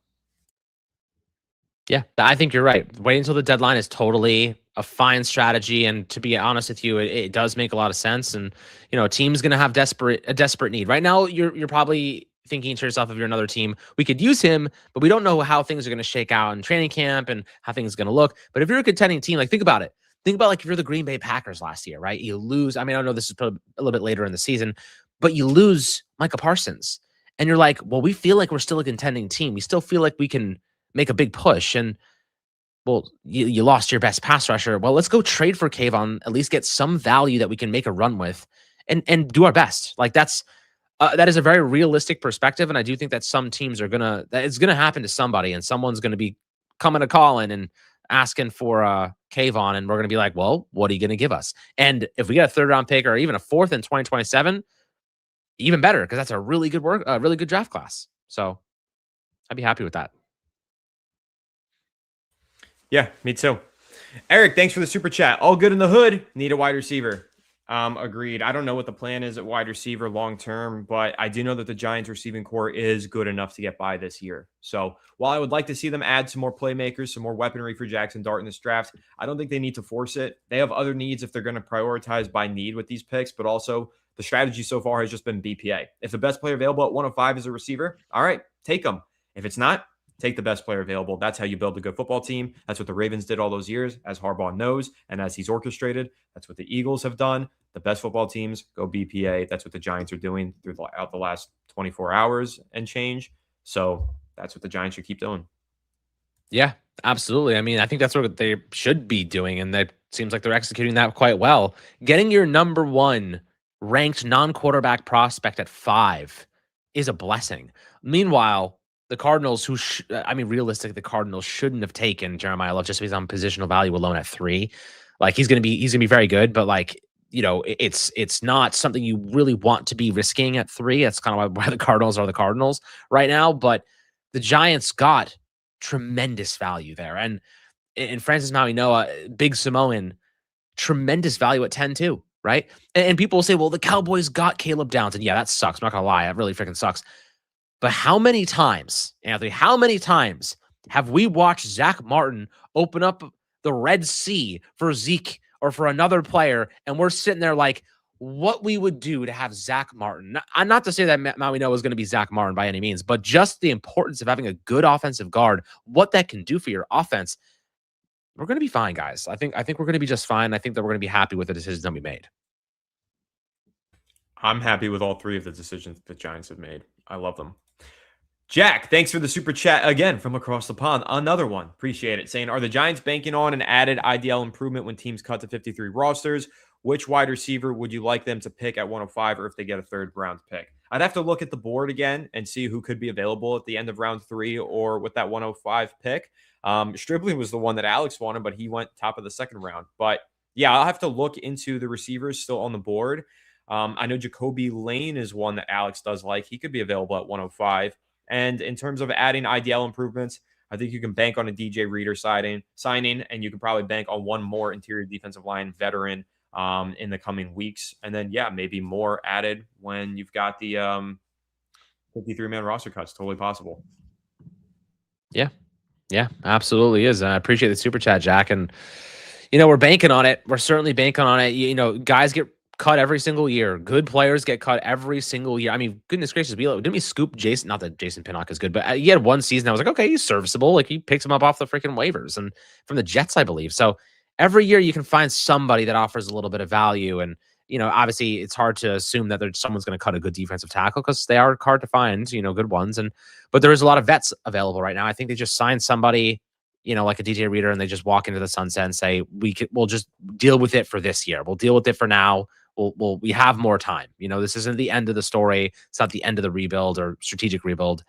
We can address this later. Yeah, for sure. And we'll see. Arian, thank you for another super chat. Really generous, and I appreciate it. Saying, okay, so then who do you replace him with if he gets traded? Think practically. I think that's a tough question. I don't know who exactly you replace Kavon with. What I would say is I think that the argument is that they've already replaced him. When they drafted Kavon Thibodeaux 5th overall in 2022, he was expected to be a cornerstone starting edge rusher on this team. They have now added 2 starting cornerstone edge rushers in front of him over the last couple of years in Brian Burns and Abdul Carter, and debatably Arvell Reese, although I don't view him as an edge rusher. So the argument is that they already have replaced him, and you're now paying starting money to a backup edge 3 in Kavon Thibodeaux. So you could move on from him, find a much cheaper edge 3, and move on that way. That's a possibility. But we as Giants fans have watched that NASCAR package. We have seen 4 good pass rushers on a defensive line and what that can do for a team. And that's the argument, of course, to keep him, because whoever you do replace Kavon with as your third edge rusher is probably not going to be as good as Kavon. So I think it's a double-edged sword. They arguably already have replaced him, and that's why there's trade rumors. But at the same time, if you're talking about replacing him from this roster, if you trade him, you're not going to be able to replace that talent at this point in the offseason. Yeah, you're not going to be able to replace Kavon most likely. But you have Chauncey Golston, as Christian White had just mentioned, and Chauncey Golston is someone we paid $8 million per season to, I believe, last offseason, and we didn't really see much value out of him. And that's kind of what we need to see is him be able to stand up and do some stuff, and be a serviceable backup. That's what he was paid to do. That's what he's got to do. But Kavon Thibodeaux, you know what I mean? Like, we'll see. We'll see what happens. I do think that at some point they will move him. It's just a matter of when and for how much. Because he's gonna leave, right? Like, guys that have his caliber are getting paid $20 million per season these days, and that's for a average to slightly above average pass rusher. 20 mil per season. The Giants are not paying him 20 mil per season. It's not happening. So especially after we just drafted Arvell Reese. So I'm not saying Chauncey Golston is going to be Kavon Thibodeaux. I'm just saying we paid him to be a serviceable backup, and that's what we're doing with Kavon right now. He's supposed to be a good backup. He is a backup. He is your third pass rusher. He's going to be on the field maybe 35% of snaps. That's not what you want in terms of value right now, right? It's not what you want. You want a player like that needs to be playing every single snap as much as possible, right? Or at least as many as you possibly can get on the field for further development and just value purposes. So 35% usage for Kavon is not good. It's not good for him either, by the way, because that tanks his value. If I was Kavon, I'd probably be like, I kind of want to get traded because then I can go start somewhere, build up my value, and cash in, right? So it might be in Kavon's best interest to get moved. It definitely is. Where he can go and have a greater opportunity and start and play 60 to 70% of snaps, that is beneficial for Kavon. I think it makes sense for both parties, but it doesn't make sense if nobody's going to offer the value for a valuable edge rusher, and that's the problem here. Harrison, thanks for the super chat saying, what happened to the Illuminor interview? Did he stiff y'all? No excuse for him calling Maui Noah, but not Fireside. Listen, I think he got busy. It was a busy offseason. And actually, I think there was a scheduling conflict on our end for one of the dates. The date kept moving, and so yeah, it was just a whirlwind. We will have him on eventually, and we're actually lining up another interview right now that I think you guys are going to be excited about too. Yeah. I was talking to him a ton before free agency. Got his bag and he walked into the sunset, and I said, you know what? I'm still a fan. Even if you don't come on the podcast, I still love you, buddy. So hopefully we'll get him on at some point. But I think he was just enjoying the moment with his family. He earned it. Like he fought his butt off, and he, really worked hard to get that contract. And I think, he was trying to advocate for himself, advocate for his bag. And, he did. And he got maybe not what he thought he was going to get, like 20 mil per season, but 13 mil per season is double the price of what he got last time when they signed in free agency with us at 2 years since 14. So, happy for him. Hopefully we'll get him on the podcast at some point. But in the meantime, we're not going anywhere. We're just getting started here. We're excited to have a new era of John Harbaugh football to watch. Yeah, he'll be coming on soon for sure. Another super chat from Pharaoh. Pharaoh's been hella generous tonight. Thank you so much, our friend, saying, after our draft picks so far, what position of need other than defensive tackle? Wide receiver, I still think, because, again, I break it down like this. Long-term, the Giants don't have any receivers outside of Malik Neighbors. It's a one-year contract for Darnell Mooney, and it's a one-year contract for Calvin Austin. These guys could very well be one and done. And Darius Slayton is very likely to be cut after the season. So outside of Malik Neighbors, they don't have a single long-term solution at wide receiver. I would like to see them add some depth there on day 3 of the draft. So positions of need other than defensive tackle, wide receiver is the one that comes to mind. Yeah, definitely. I mean, I actually forgot. And honestly, so here's the thing. Right now, the Giants, I guess this is before they sign their draft class. So that number will come down, that 95.8 mil I talked about earlier. It probably comes down to about $80 million. However, you kind of opened my eyes to some ideas here. And, Darius Slayton has a cap hit of $13 million next year. So you have 80 mil, tack on 13 because there's a good chance he's gone. Chauncey Golston, another guy, they can save 5.5 mil. And actually, Darius Slayton, apologies, they'll save 10 mil by cutting him. They'll save 5.5 by cutting Chauncey Golston. And they also have a bunch other. Go ahead. Let me jump in and just make a quick correction. You're looking at the cap space. Look at the effective cap space if you're trying to factor in the draft classes, because the Giants have 95 in cap space in 2027, as you mentioned. Effective cap space, they're down to 70 million. So all those additions that you made, you started them at 80, start them at 70. Okay, so that probably factors in their draft class for next year too, based on just the available picks. This draft class and gotcha. next year's draft class. So the effective cap space is 70 million. Okay. So 70 mil, but then, tack on an extra 15 if they're going to cut Chauncey and they're going to cut who else here? Like Darius Slayton, so that's 15. So now you're up to $85 million, and you still have Jackson Dart on his rookie contract. And I am curious. Now I'm getting a little bit curious about what the This free is, agency to be class looks fair, like though, next this year. is prior to them potentially restructuring a guy like a Brian Correct. Burns, or well, they already did restructure him, but they could restructure him again, and they could restructure Andrew Thomas. So again, the 70 million is fluid. Who knows? By the time we get there next year, it could be closer to 60 million. But as you've mentioned and made a really good point, Giants have a lot of players that they can cut. They have a lot of cap space that should be open next year. It'll probably run dry pretty quickly, but yeah, 60 million puts them in the upper third of the NFL. And thank God it's not like the Baltimore Ravens. They're 55 million over the salary cap space in 2027. Yeah, and they do have to make other decisions. Guys like Javon Holland. We'll see how he performs. But not to mention when you're talking about restructuring contracts, like if you're going to take Andrew Thomas, right, and they restructure his contract up to like there's 3 years left on his deal, maybe there's 2, and they restructure $15 million of that money, it makes $15 million available now to spend, but the actual cap hits get distributed evenly throughout the duration of the rest of the deal. So if you say 15 and he has 2 years left on his deal, you add $7.5 million to each year remaining on his contract. So it does spread out, which makes it a little bit more manageable.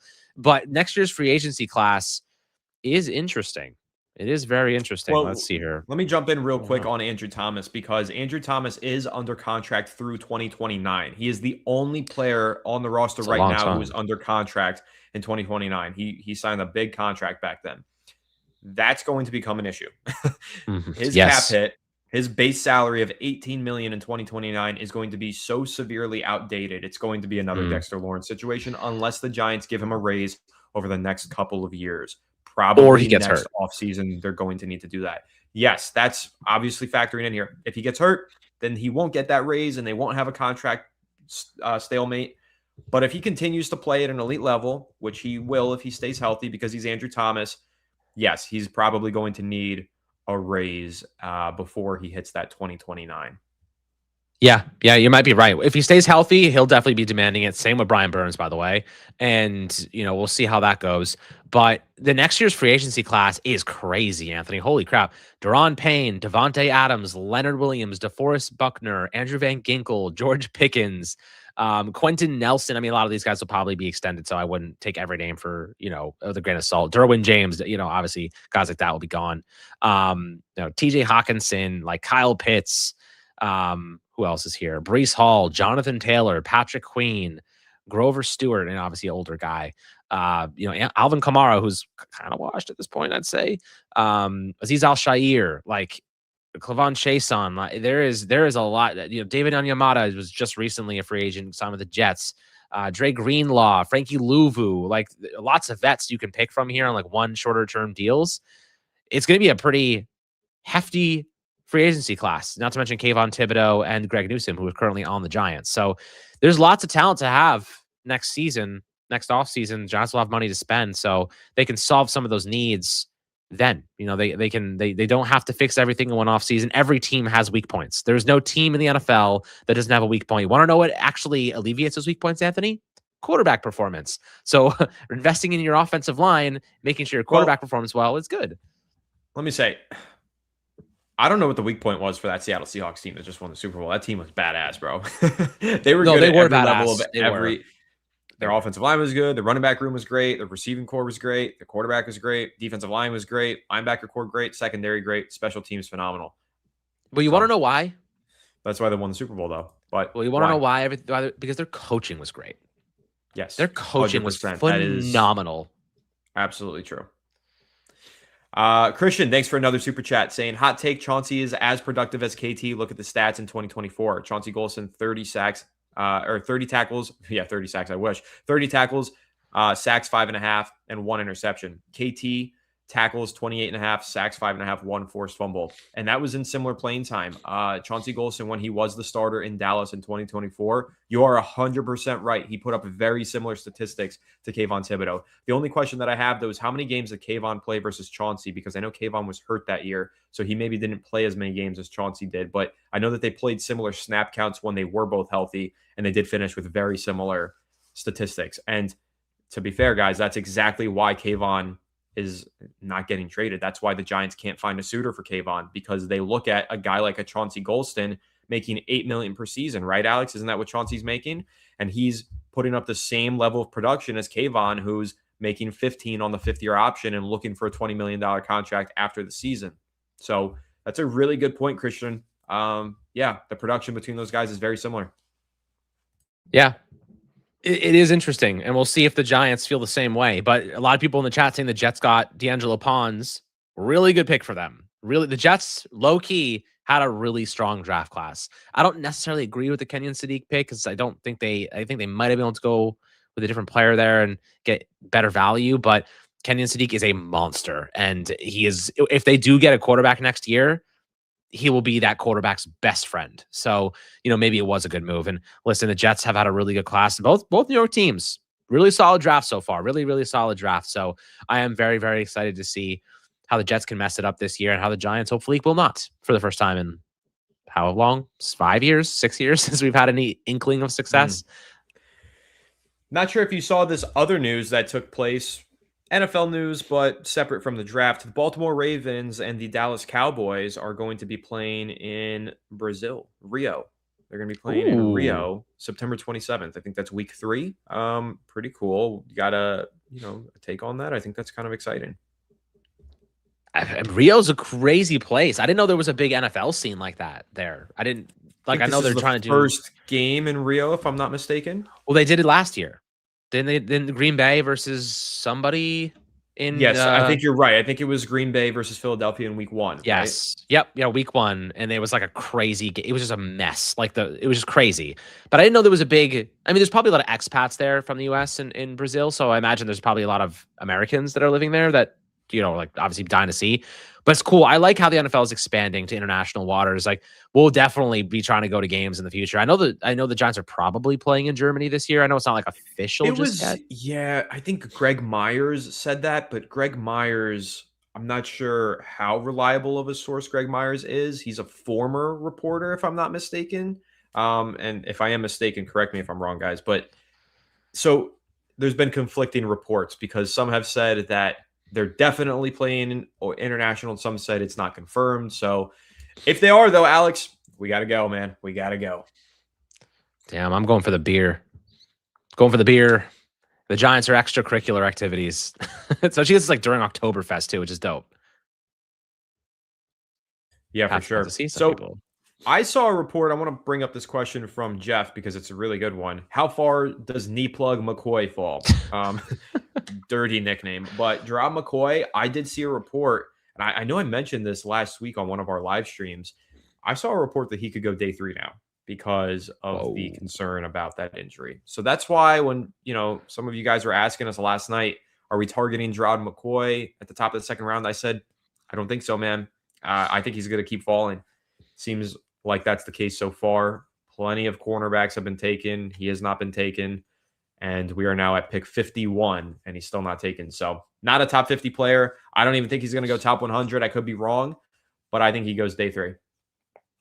Day 3, yeah. I mean, right now there's clearly major concern about him. If somebody would have taken, if people think he's a top 10 prospect in this draft class when healthy, and he's now slipping past pick 50, teams are absolutely terrified of taking him. And as Sean said in the chat, guys, make sure to please like the stream. Really appreciate it if you would, and make sure to subscribe if you're new. Would really, really appreciate that, guys. And as I said before, if you're interested in some hot sauce, just DM me on Instagram and I'll send you some. Not charging anything, just helping out another Giants fan with a small business. Really want to do some good with our channel and give back a little bit. So if you like hot sauce, just DM me and I'll send you some. Simple as that. No cost. So I appreciate that as always. But yeah, man, I mean, this might be the first season, Anthony, that we're not irrelevant by week 4. Knock on wood again. I just got to keep doing that just because I'm scared. I hope, man. Yeah, we'll see. Every year, week 4, we're like, all right, well, there goes the season. And we're like, damn, we got another 14 weeks of this. And then the playoffs that we're never in. So, even if we get to week 11 and we're competitive, that's double what we're used to. Triple what we're used to. Mm-hmm. Yeah. Would be fun. Man, I just want to see meaningful football games in December. I've been saying that for years, and I really want to see it. Willie, his Instagram handle is right beneath him, same as his Twitter handle. Yep. At I just Alex commented Wilson it too. ESM. There you go. Perfect. Hit my line. Perfect. I'm giving out hot sauce. So there is a run on cornerbacks going. Brandon, how do you say his last name, Alex? I think you had it. Seiss? Is it Seiss? Who? Cisse? I don't know. Who? The South Carolina cornerback that you like, the athlete. Oh, He just Cisse? went. I think so. Cisse, is that how it is? So just bringing that out there. He's about to come off the board. I think I might have spoiled that one. Sorry, guys. But there's just been a run on cornerbacks is the point that I'm trying to make. And obviously that run on cornerback has not included Gerard McCoy. So I'm very curious. And also, Alex, a player that I really liked in this draft who is still on the board is Anthony Hill Jr. And another one who's still on the board, Alex, Manuel Pregnon is still on the board. Very interesting. And you know what? Earlier, somebody asked us in a super chat, yeah, Manuel Pregnon being a guard out of Oregon. I'll let Alex speak on that since it seems like he wants to. So another player who I had in a mock draft recently that I could see at 105 since somebody asked us about that was Chris Brazzell out of Tennessee, wide receiver.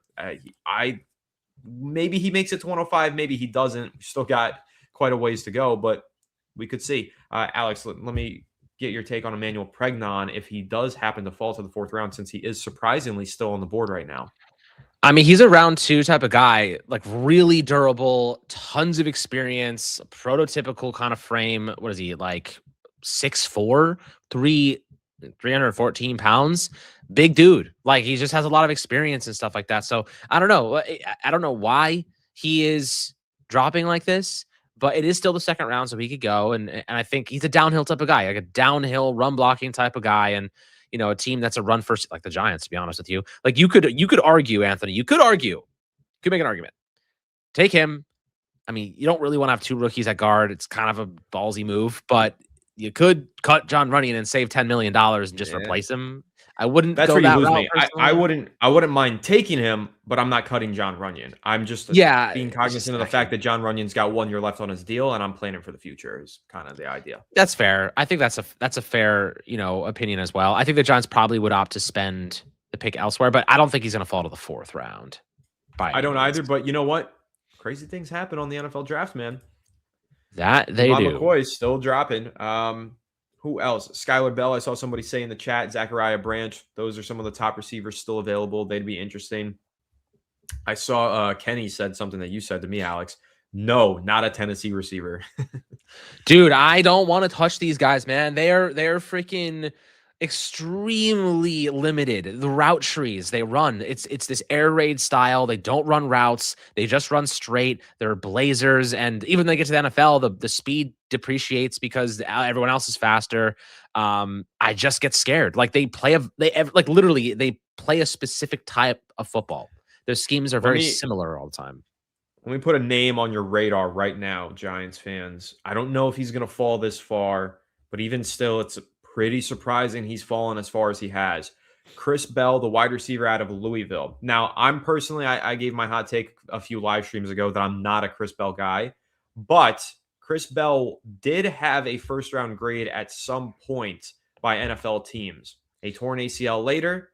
Now we're deep into day 2 or deep into the 2nd round, halfway through day 2 almost, and he's still not taken. So this is a guy who NFL teams believed had potential 1st round talent. An injury took him out of the 1st round, and now he's dropping and he's still on the board. I'm very surprised to see that Chris Bell is still on the board here as we are now deep into the 2nd round. So keep an eye on him. Maybe he's available top of day 3. I'd be surprised. I think he goes in the 3rd round, but just a name to keep an eye on. That it would be an interesting one. Chris Bell is interesting. I mean, there's a couple of prospects that are still valuable that are on the board that, I mean, listen, like all the guys that we're looking at right now are probably not going to the Giants for obvious reasons because they don't have a pick until a bit later. But Chris Bell's actually healthy now, though, just to answer Jeff's question. I think he is running. I think he's back to running at full speed. But I'm not a big Chris Bell fan personally because you talk about route trees, Alex. When I watched Chris Bell, I wasn't thrilled, but a lot of people really do like him. I also want to take a look at center because there is a player who I think is going to be available on day 3. That could be pretty interesting. Shout out to my friends who are Gators who are watching. Jake Slaughter on day 3 could be a really interesting option to throw into the mix to compete with John Michael Schmitz. Yeah, I mean, I do think the Giants should take a center. I am absolutely on board with that because JMS, like behind him, who do they really have? I mean, to be honest with you, they should just start cross training Marcus Bowe, right? Because now you have, you know, Francis who can play right tackle. So you don't necessarily need, you know, to have Bo be this swing tackle. Just start throwing him at every position and see which one he sticks to. He's got good size to be a center. He's a superb athlete and he's smart. He's a smart player. So I would definitely consider cross training him there. I would also take Slaughter, a guy like that. You know, another player who definitely comes to mind, and people don't love him, but I don't hate him. Elijah Surratt, you know, receiver from Indiana, great Oh hands. man, I was just about to bring him up. I like that. Were Great you? pick. Yeah, like Yeah. I would consider taking him if he's there in the fourth too, because he's just a gamer. Like he just comes up in big moments. Every time I watch this guy play at the collegiate level in a big moment against a big team, they're just force feeding him reps. They're throwing him the ball. And he's in 1v1 coverage and he's making crazy catches and he's doing stuff. And I'm like, okay, like all right, like yeah, he's got good body control, good contested catch guy. He's tall. Like I would not mind a pick like that. He's just a gamer, you know, just a good gamer. So, you know, can find some good value there. But Slaughter is a one I definitely would try to grab as well. Agreed. So, who else is on the board that's got your attention? Let me throw one out there. Remember Jennings Dunker? Remember him with the bright orange mullet? Maybe you remember him who was running at the 40-yard dash at the combine, went viral for his ginger mullet that was just flowing in the wind so beautifully. Jennings Yeah. Dunker is a guy that I would keep an eye on. Also a guard out of Iowa. Iowa produces great offensive linemen like every single year, especially in the middle rounds. So Dunker would be an interesting name to keep an eye on if he's there on day 3. Yeah. Another guy that you mentioned him earlier, a player that I did mention to you, I have good intel. And I think Steve Smith also said this.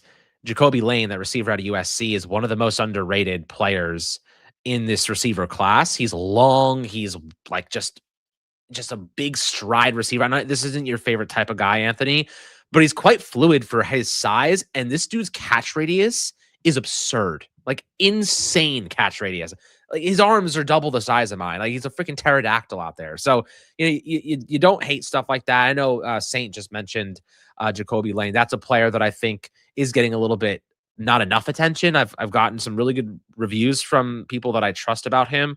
I definitely think that he's a player if the Giants were to grab would be interesting. You know, just stack talent guys that have potential and see what you got. You know, he might be there in the 4th or 5th round. Yeah, we'll see. I'm not the biggest Jacoby Lane fan personally, but you and I kind of evaluate the position differently some years. It just kind of depends on the player and the It's playing supposed to be style. that So way. exactly. That's one of my favorite parts about football. I've said this so many times on the channel. You could put 10 different football fans and analysts and content creators, a mix of people right there in one room to watch one play. All of them will have a different takeaway on that exact play. And that's what's so beautiful about football because there's so many moving parts. There's 22 guys on the field at all times. Plus there's the play call, plus the protection call, plus the slide of the protection, the stunt, the coverage. There's just so many different variables. And that's why you can always take away something different. And that's what I think is so fun about it. Yep. Eagles taking a tight end. Good God. Could be a superstar. Probably. Eli Stowers, too. What's a good player? It's a good pick He's for a them. good player. Arian, thanks for another super chat saying we need pre-responsibilities. Alex back. Your takes are getting very soft. JK. Yo, I want pre-responsibilities. Alex back. You think you want that back? I want that back. Having a child is so hard. Like, if you guys are parents here, holy crap. Full-time job. I'll say this though, Alex. Through the difficulties of parenthood and through the added responsibilities in your life, striking force is 100% correct. You've still managed to keep your amazing analogies intact. Pterodactyl is an insane pull. Shout out to Striking Force for the spelling of pterodactyl. That's impressive as it is. I know he Googled that. I know he typed into Google PT. Fuck it. Like, let's let the autocorrect figure that one out. I know it. I know that's what happened. That's a good one. Oh God, it's funny. Yeah. Those will never stop. You can't beat the freaking analogies out of me, man. I guess you could probably beat them out of me, but we're getting to that point of the live stream where Alex's You apple just juice get is starting to crazy. hit him. I mean, I got some We are deep beautiful- into the second hour, so you know what we're gonna have to do, Alex? We're gonna have to give another shout out to the sponsor, PrizePicks. So let me pull up PrizePicks for you guys real quick, so we can give them their due shout out as the sponsor of today's live stream. So if you guys are not familiar yet with PrizePicks, you're missing out. You got to start playing on PrizePicks. It's America's #1 sports picks app, daily fantasy sports platform that's super easy to use. No complicated lines to worry about. You just pick more or less on a few players' stats and lock in your lineup. Super straightforward and available almost everywhere, including California, Texas, Florida, and of course, the New York, New Jersey areas where most of you reside. And one of my favorite parts about PrizePicks is you can follow me on PrizePicks at Anthony Rivardo, and you can follow Alex as well at Alex Wilson ESM on PrizePicks and tail our picks. So if you want to get in on the action, download the app using code HMA and the link in the description, and you will get $50 in lineups instantly when you play your first $5 lineup. So good luck. Enjoy the games. Remember, play responsibly. I'm going to kick Alex off stage real quick just so I can show you guys what PrizePicks looks like. Back in a few minutes, Alex. Probably not even a few minutes. It'll be quicker than that. But yeah, this is what PrizePicks looks like. I already submitted a lineup, and you guys know the drill here. If you've been in the live stream throughout the night, you go ahead, you find your favorite player's stats, and you say, hey, I think they're going to have a big year, think they're going to have a down year, and you can say more or less, but they got all of the different leagues in here. If you want to bet or if you want to make picks on NBA tonight, you can do that. You've even got live picks as well, NBA second half, NBA fourth quarter. So go over, check out PrizePicks, lots of fun. And like we said, use code HMA. So get you back up here, Alex. We got another super chat rolling in. I'm back. From Pharaoh. Once again, would you take McCoy in the fourth round? I'll let you chew on that one, Alex. I think I would.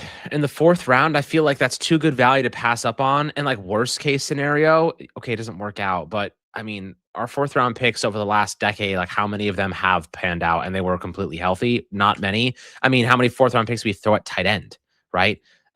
Obviously, I think Bellinger was a fourth round pick.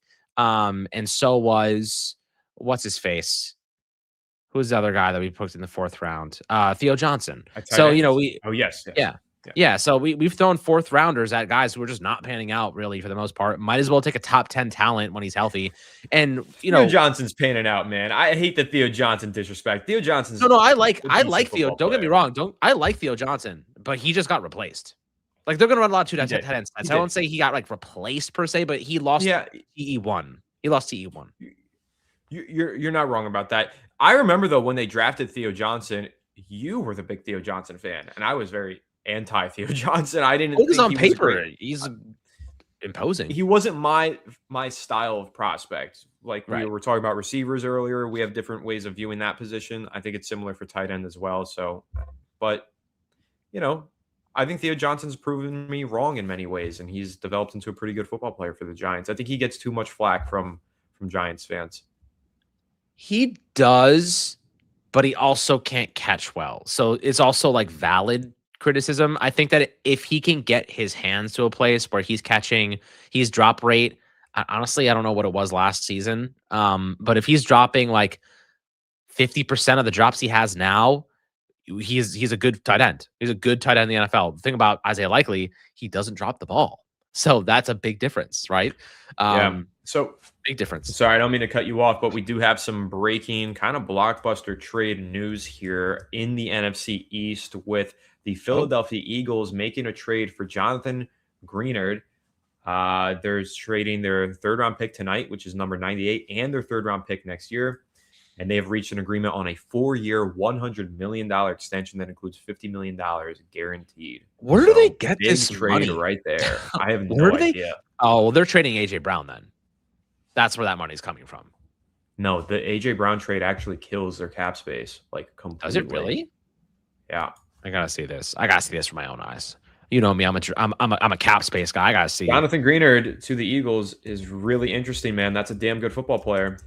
Holy dude, the Eagles have 33 million in cap space right now somehow because all those void years. To be honest with you, next year they have 71, but then obviously after the draft class is different. They have. I've never seen a cap like this aside from like maybe the Saints, but the I know Eagles they like have a ton of void actually years. pulled Isn't it off. like 250 million in void years or something? It's crazy. Let me tell you, if they cut Yeah. Jalen Hurts, you know how much they owe immediately in dead money? 107 million. If they cut AJ Brown, they owe 53 million. Lane Johnson 20, Jordan Mailata 25, Devonta Smith 47, Landon Dickerson is 17. Yeah. Even Dallas Listen, Goedert's at 18. Their cap's a mess. I don't know how they keep getting away with this stuff, but let's talk about Dead money, man. Greenard to the Eagles, though, and the impact that's going to make. He is one of the best run-stopping edge rushers in the NFL, dude. Like, this is a pretty big move. Yeah, want to know who I'm really happy we just drafted? Francis. I know. Yeah, right? Seriously. I'm pretty happy we just took a freaking it took an offensive lineman because that helps.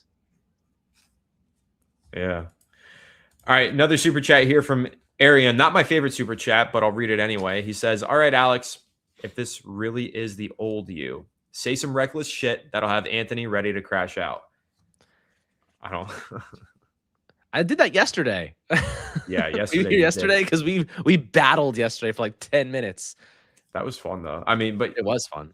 And a lot of people misinterpreted what I was saying during our disagreement. They were like, "Oh, you weren't even happy with the pick when it happened." I was like, I rewatched the live stream yesterday, Alex. The first thing that I said was, "This is a great pick. I really like this pick." And everybody was commenting today saying, "You didn't even like the pick when it happened." I'm like, "No, I didn't like what Alex said about the Giants having a top 10 offensive line on paper because they drafted Francis Maury. No, I got to see it before I believe it. That's all." But yeah, you're good at rage baiting, man. Let's see if you're able to do it tonight. If you do, we'll give a big shout out to Arian for prompting that. Well, you'll give him the shout out. I won't. I don't feel like being rage baited, but it is what it is. Well, I'm rage baiting our entire fan base on Twitter right now. So, oh God, what did you do now? I just tweeted. I quote tweeted that the trade from the Vikings to the Eagles saying, "Are we happy we drafted Francis Maui going now?" Nice. Well, I spelled it I wrong. like that. that. Another super chat. Thanks, Carlos, saying, "Hey guys, huge fan. Appreciate you, and we're a huge fan of you." Saying, curious if either of you looked into Jeff Caldwell for the Giants in the 4th. I actually saw somebody else just ask me about Jeff Caldwell. It was Daniel. Daniel asked me about Jeff Caldwell as well. So, Alex, are you familiar with Jeff Caldwell? Because I did look into him. I want to know if you're familiar with this guy. I am not. All right, so what I want you to do right now, go to Twitter. Search Jeff Caldwell, Calvin Johnson. I know, insane. Calvin Johnson, I know. But you need to see the physical comparisons between the best receiver of our time and Jeff Caldwell, because the physical comparisons are almost identical. Jeff Caldwell is an athletic freak, a physical monster, and a player who, because of those physical traits, could wind up being a steal in the 4th. Yeah, Carlos, I'd be interested. Daniel, I know you asked about him too. I would be interested in him at 105 without a doubt. He had a 10 overall score on the relative athletic score. Yeah, he's like the greatest wide receiver athlete to ever walk into the draft. I'm so confused. Metric, 10 out of 10. Can he not catch or something? Like, what are his flaws? I mean, he had 6 touchdowns on 32 catches in 2025. So he just didn't have a lot of, he had an 8.6% drop rate, 38.5% contested catch rate, which is pretty low for a guy that size. You would expect that to be larger. So, I mean, listen, he might just be a sick athlete, but not a good football player. But those are the kind of players that you want to draft and develop, right? Like if you trust you want to know what I want him doing, coaching staff, these are the kind of guys you want to coach. You want to know what I want him doing? I'll let you guess. What would John Harbaugh look at him and say, "I want this guy"? I think just being a vertical threat. I mean, okay, well, I'll say what I want him doing is kicking Jalen Hyde off the team, because this is the kind of toolsy athletic guy that I would rather have. I'm thinking if you're John Harbaugh, what are you thinking? I'm thinking just say it. Don't make me play this guessing game. Just say it. Gunner. Make him a gunner. Yeah, I could see him as a gunner. He runs a 4-3-1. He ran a 4-3-1. Yeah, like put him a gunner. 6'6". Yeah, I could get with that. And you know what? I think he'd be really interesting in the Lil Jordan Humphrey role. Jordan Humphrey was a 6'5", big frame. Yeah, this is big Jordan Humphrey. It's big Hump. Big Jeff Humphrey. Big Jeff Caldwell. Yeah, I man. don't know, man. I might have to answer my team after that one. What the hell? He got me, Arian. He got me. I got him. He got me. Anyway, Who took? I think Jeff Caldwell would be the an awesome Dolphins. pick at 105, though. If he's there at 105, I would love it. Absolutely love Yeah, it. who has the girthiest neck in the 4th round? That's what I need to find out. That is what my new task will be. We'll have to do some scouting. Oh God. Oh my goodness. Yeah, pauses. Yeah, I usually do. You can just go like this. Just pause me. You know what? No more apple juice for you, Alex. But I'm like a fanatic.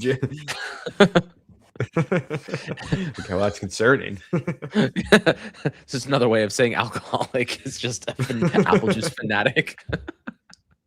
No, it's just Friday night and I'm having a blast.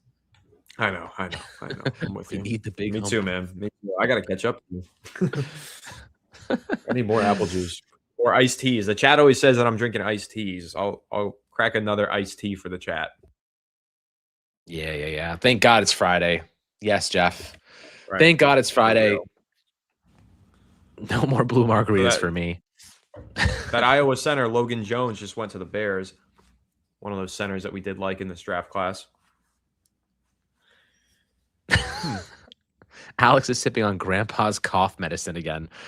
Now the chat's getting you. Last night the chat got me with a bunch of wild comments. Now they're getting you. Grandpappy left the cough medicine out. I snatched that shit, man. Had to have a good Friday. The Grandpappy.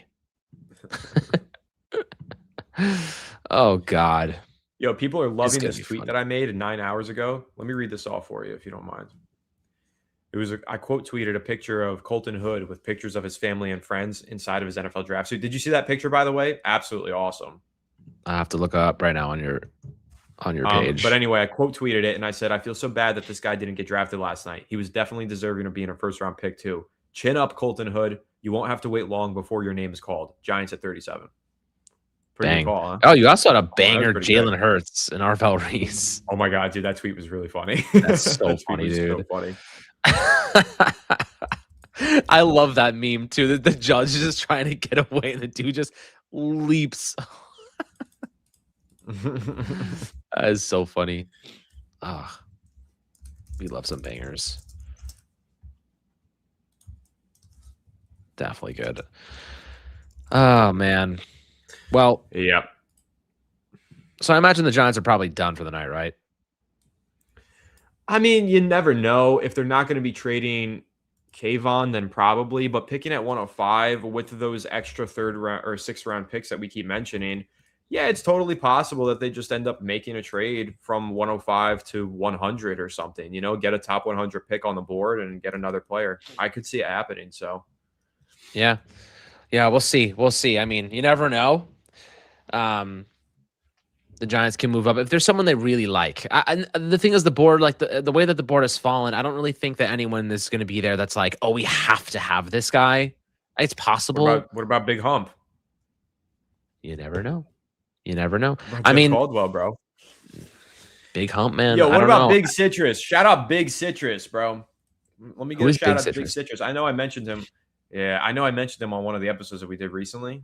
So I was hoping that you would remember that one. Is he from Florida? You got to check out Big Citrus, bro. No, he's actually not. He's from Iowa State. Dominique Orange, but he's just a huge nose tackle, so they call him Big Citrus.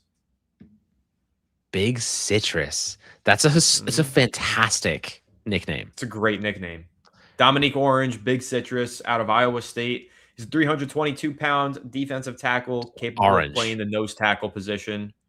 Yeah, definitely big old check him Mandarin. out. That would be a great pick. I mean, that would be a pick that I get super excited about. Fair. That's fair. I'm excited, man. Does anyone know, by the way, Anthony, you may know, are the Giants only doing training camp in West Virginia this year? There's no MetLife I think there's going to be some at MetLife, but it might not be until really close into preseason or maybe even after preseason starts, unfortunately. Yeah, 'cause I'm dying. I live so close to MetLife now, guys. I moved to Jersey like 8 months ago, and I live like 15 minutes away from MetLife. And I'm like, first year I moved there, they freaking dip, right? They're going to West Virginia. Well, I mean, because the Well, World Cup is here, that's because so of you, bro. It's because of you. It's not because of the World Cup. wow, It's because of man. you. It's because they don't want you to go. Yeah, fair enough. They know the content's going to be too gas. They also know. I love how John Harbaugh's sticking these guys in like an old like Best Western too, which is the funniest shit I've ever seen. Like I can't even imagine like Jackson Dart rolling up to like a 1960s motel that, like never changed. There's still like wallpaper on the walls of flowers and stuff, and he's sitting there like I've never stayed in a room this old before. And the beds are gonna creak. They're all springs and stuff. Like I need these. Like John Harbaugh's humbling these poor guys in that first training camp, and they're all full padded, by the way, all season long, practicing in full pads. These guys are going to be. This is the most conditioned the Giants are going to have been since we've started this podcast, Anthony. Since we've started Since Tom Fireside Coughlin, Giants, so yeah. this will be the most prepared Giants team we've ever watched since starting this podcast. Do you think it'll also be the most injured Giants team as a result? I mean, Zay Flowers did send shots over to John Harbaugh recently. You know what, man? You know what he said specifically was that by the end of the season, we were cooked. We don't even get there. I'm just trying to get to the end of the season and have a chance at the playoffs, let alone, even just winning games. Like, beat their asses, man. Beat their asses into discipline and make sure. And think how young these guys are. Arvel Reese is 20. Francis is 20. They're so Abdul Carter is 21 years old. These are fresh legs. These guys have fresh legs. They better be making these guys run. Yeah. They should be ready to go. Colton Hood is only 21 years old, by the way. Born in 2005. They're all so young. All so young. So like they should be running. And in my opinion, injured at the end of the season. Anthony, how many players get hurt going to the country club that the Giants had the last 10 years? Right, the country club we've been hosting every year. We still that get hurt. Is the argument that I made. I remember we actually had like arguments with the chat years ago. I think about the lackadaisical effort that the Giants had in practice, and I would say, maybe this was last offseason, Alex. Remember when we had this discussion, and I said, the Giants practicing so light in training camp is because they're afraid of getting injured, but that's why they're getting injured. Because when you practice afraid, when you play afraid, you get hurt. And when you don't prepare yourself in training camp and you don't push yourself in training camp, your body's not ready for all the other teams that have pushed themselves and that are now pushing you around in the regular season. And as a result, you get hurt. So that was the argument that I've made throughout the Brian Daboll era. I'm happy that I know for a fact, Alex, with John Harbaugh, I don't have to make that argument anymore because they will be pushing themselves in the summer and they will be prepared. Yeah, I think that's right. And a prepared Giants team was going to be a breath of fresh freaking air, man. So like walking into Alaska and taking your first breath after being in New York City for 10 years is going to be like Krispy Kreme, crispy air. Amazing. Gotta have it, man. Gotta have it. You can't treat your NFL team like a freaking like a little daycare. Like my daughter's daycare, they do more activity than the Giants have been at practice the last 10 years. So like, it's crazy. Like we went to training camp last year, Anthony. We saw it firsthand. They were just walking around. There was no intensity. They were just walking around. Like there was nothing happening that felt like they were preparing for the season to start in 2 weeks. Like it's crazy. So, I'm happy that we have a guy that's going to force that on them and teach them the right ways about preparation. Yeah, there's also been an absurd amount of trades happening today. I'm not sure if you're seeing this, but like teams are just moving all over the place. Very interesting. Oh, he just ran away. Bro just left unannounced. Yeah, guys, Anthony Hill Jr. now coming off of the board, a player that I really liked for the New York Giants early in this draft process. Obviously, they weren't going to go linebacker again after taking Arvel Reese, but is a player that I do really like and good pick for the Tennessee Titans, that's for sure. Emmanuel Pregnon still on the board, though. I'm very surprised by that. We are now down to the final 4 picks of the second round. And Emmanuel Pregnon is gearing up to be a third-round draft pick, or at least pretty damn close to being one, which is super interesting to me. There's got to be some concerns that we don't know about, like some, like maybe like a. But you have to imagine somebody's going to trade up for Pregnon if he keeps falling, right? You would think so. Could the Giants do that? Like I know that they drafted Francis Mauigoa, and he's going to be their right guard, But do they want to find a long-term solution at left guard? Pregnon's a left guard. I'm right about that, I think. He's a left guard. Well, let me do a little due diligence for you. I'm quite certain he's a left guard, but yeah, definitely check it out. So, and then Chris Brazzell, the second out of Tennessee. I know you don't like him, but only because he played at Tennessee. I think if you watched him, you might like him. He's falling because he plays at Tennessee. I actually do think that's what's happening. Well, they watched Jalen Hyatt and they're like, yeah, I don't know about that. Well, they probably watched Chris Brazzell and they probably saw a limited route tree because at Tennessee, you're 100% right. These receivers who go to Tennessee, I feel bad for because they get duped into saying, look at all the stats we can put up. And then the NFL evaluators say, your stats don't mean shit. Look at your tape. Your tape sucks. And then they don't take them as early in the draft as they're supposed to go. Yep, absolutely not. And I don't want to go down that road again. Like fool's gold, pyrite, Oregon, left guard, 2,504 snaps over the course of his career. And he was at Wyoming, USC, and then Oregon. He's been all around the block too. He was one of the best pass protecting guards in college football last year. If he was there in the fourth for the Giants, oh, I know why he's going so late. He's going to be 25 this season. Yeah, that'll do it. Yeah, he's just old as hell. That'll do it. So, 25, you're usually a day 3 pick. I don't know, though. Chris Brazzell, 4.37 40-yard dash at 6'5", 200 pounds. Doesn't move you at all? Well, I'm talking about Pregnon, not Brazzell. I know. I'm asking you about Chris Brazzell. 4.37 40-yard dash at 6'5", 200 pounds. Doesn't move you at all? I just don't. They're just so limited, these players. These players, like out of Tennessee, their route trees like are equivalent of a stick. What about this? What about with this? No branches. Report from Adam Schefter on April 20th, 4 days ago. Many teams say Chris Brazzell II has elite talent that rivals Jordan Tyson. One GM compared him to George Pickens, but there are questions about his maturity. You're not taking George Pickens if he's there at 105, bro? If he has George Pickens' attitude and 50% of the talent, stay the hell away from my organization, good sir. Stay away. Stay away. I don't want George Pickens, but 50% of the talent. Like, there's no freaking way. Keep me away from these Tennessee George Pickens fell in the draft because he had freakish athleticism and talent, but maturity problems. You don't think Chris Brazzell is the next George Pickens? This dude's trying to bait me. What do you want me to say? See, this is the funny part, though. Like, we've got somebody in the chat, SMS Moon. You must be new here because you're saying that I'm always passive aggressive towards Alex. I'm trying to bait Alex. We're having fun. This is what we do. He baits me, and it works every time. It works every time. It works. Alex baits 60% of the time. 60% of the time. We just know how to get under each other's skin. We've been doing this for a long time. So if you know that phrase, 60% of the time, it works every time. Well, it's always sunny. Yeah, that's great, man. I'll beat the shit out of you, bro. I've been drinking that grandpappy medicine. I'm ready to go. I need more apple juice. Yeah, SMS, you did bait me. It's a try bait. The chat's baiting me. I'm baiting you. You're baiting me, and you're baiting the chat. It's a quadro bait. It's like Patrick Bateman. What are you baiting? Chill out. Someone clip that. That was horrific. I gotta save that for a rainy day. I need the blackmail. Don't clip that. There are so many better clips that you can pull from this, and that's what you want to clip. Dude, my dude was baiting everyone in the chat, bro. That's crazy. Yo, you gotta watch Chris Brazzell's goal line whip. Nasty. Don't want to do that. You gotta watch this.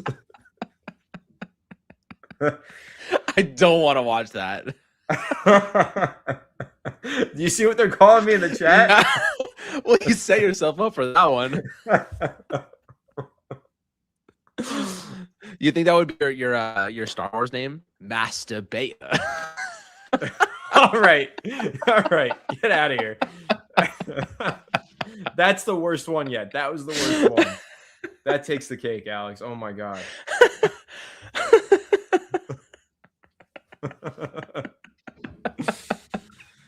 Oh my goodness, bro! I'm crying. Above my eyes. Oh shit. Okay. Yeah, I needed that. It was a long day. You're right, SMS Moon. You are not new here. That is that chat that SMS Moon is mentioning right now from the Giants Collective chat. I mean, that is.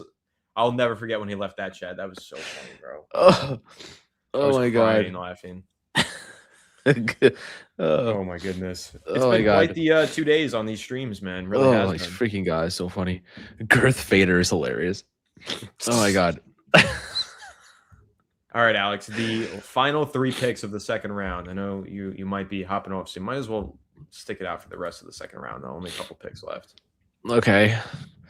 The Yankees are winning. We'll take that. What are the top guys on the board right now? Who is left to pick? The Eagles somehow have like 3 more picks in this round, and there's only 3 picks left, right?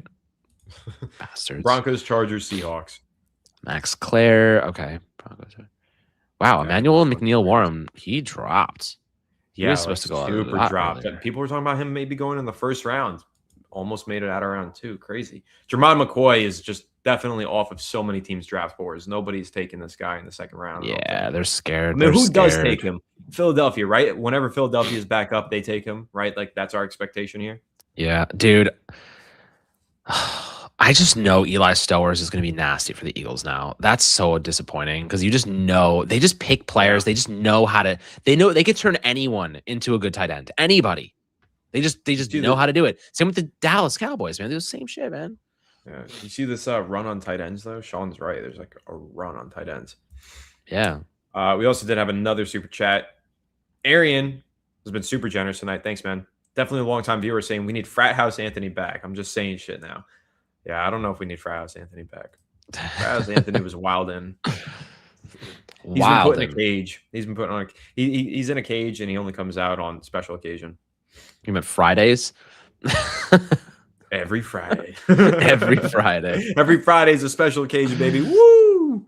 Every Friday. Michael, thanks for the super chat saying, how does Howie keep getting away with this trade for another pass rusher with Bernard from Minnesota, Greenard from Minnesota, I think. But yeah, I don't know. I mean, this guy just finds insane value, I guess. All the time. I mean, so my neighbor is a Vikings fan, right? Which is super odd. And he was like, what would you do? Would you fire your GM today to get Howie Roseman? And I was like, I would send Joe Shane on the first mission to Mars to get Howie Roseman. I would send him to Mars to start a new colony with the risks included to get Howie Roseman. Like, there's not even a question what I would do to get Howie Roseman on the Giants. He's the best general manager in the game. Yeah, I mean, if it's Joe Shane versus Howie Roseman, it's Coughing Baby versus Hydrogen Bomb. David Cohen, thank you for the super chat. Anthony, you're a Yankees fan, correct? Correct. I am a Yankees fan. I don't follow them as closely, though, as Alex does. Yes, I know way too much about the Yankees and their advanced analytics. Don't ask me why. I just don't ask me why. I read a lot of articles about the Yankees, and I mean, if you're a Mets, I saw someone said they were a Mets fan. I'm sorry. It's been a tough season for Mets fans to start. Hopefully you guys turn it around. I have nothing against the Mets. Always a fun Subway series. The Yankees always screw the pooch in the playoffs, so it's not like we have it much better. Yeah. I do think we have it better than the Mets, though. Well, that's true. Well, we don't have okay, I will say this. The Mets City Field, way better beer and way better food. That I will say. And also more affordable. Yankee Stadium's like $15 for a tall boy of Bud Light.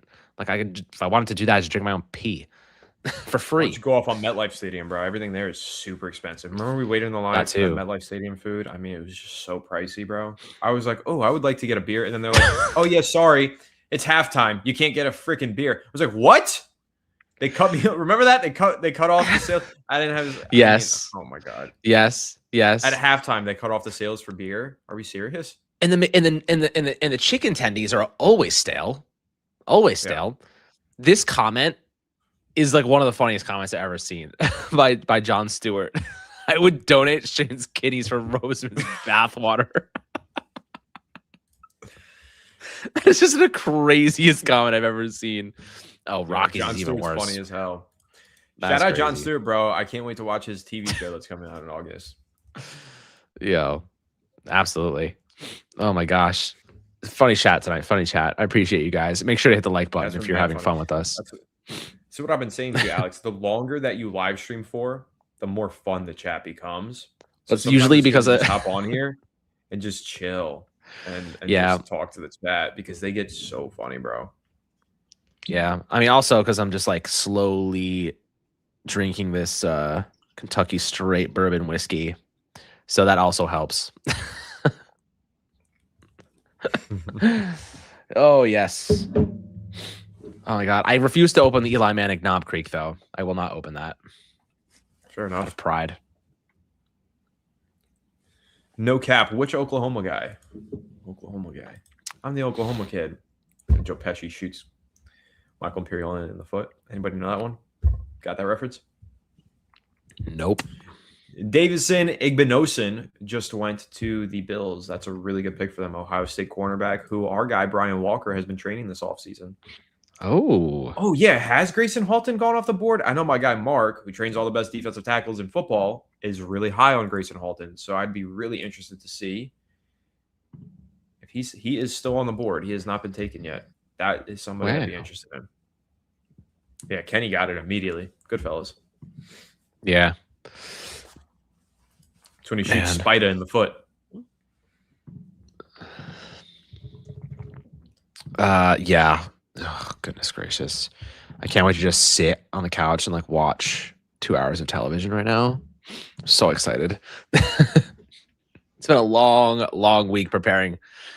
Oh man, Anthony and I have been preparing for this moment. It's been a busy week, that's for sure. But we never squander it, do we? Been a good week. Been a fun week. And you know why it's been such a great week? You know why it's been so much fun?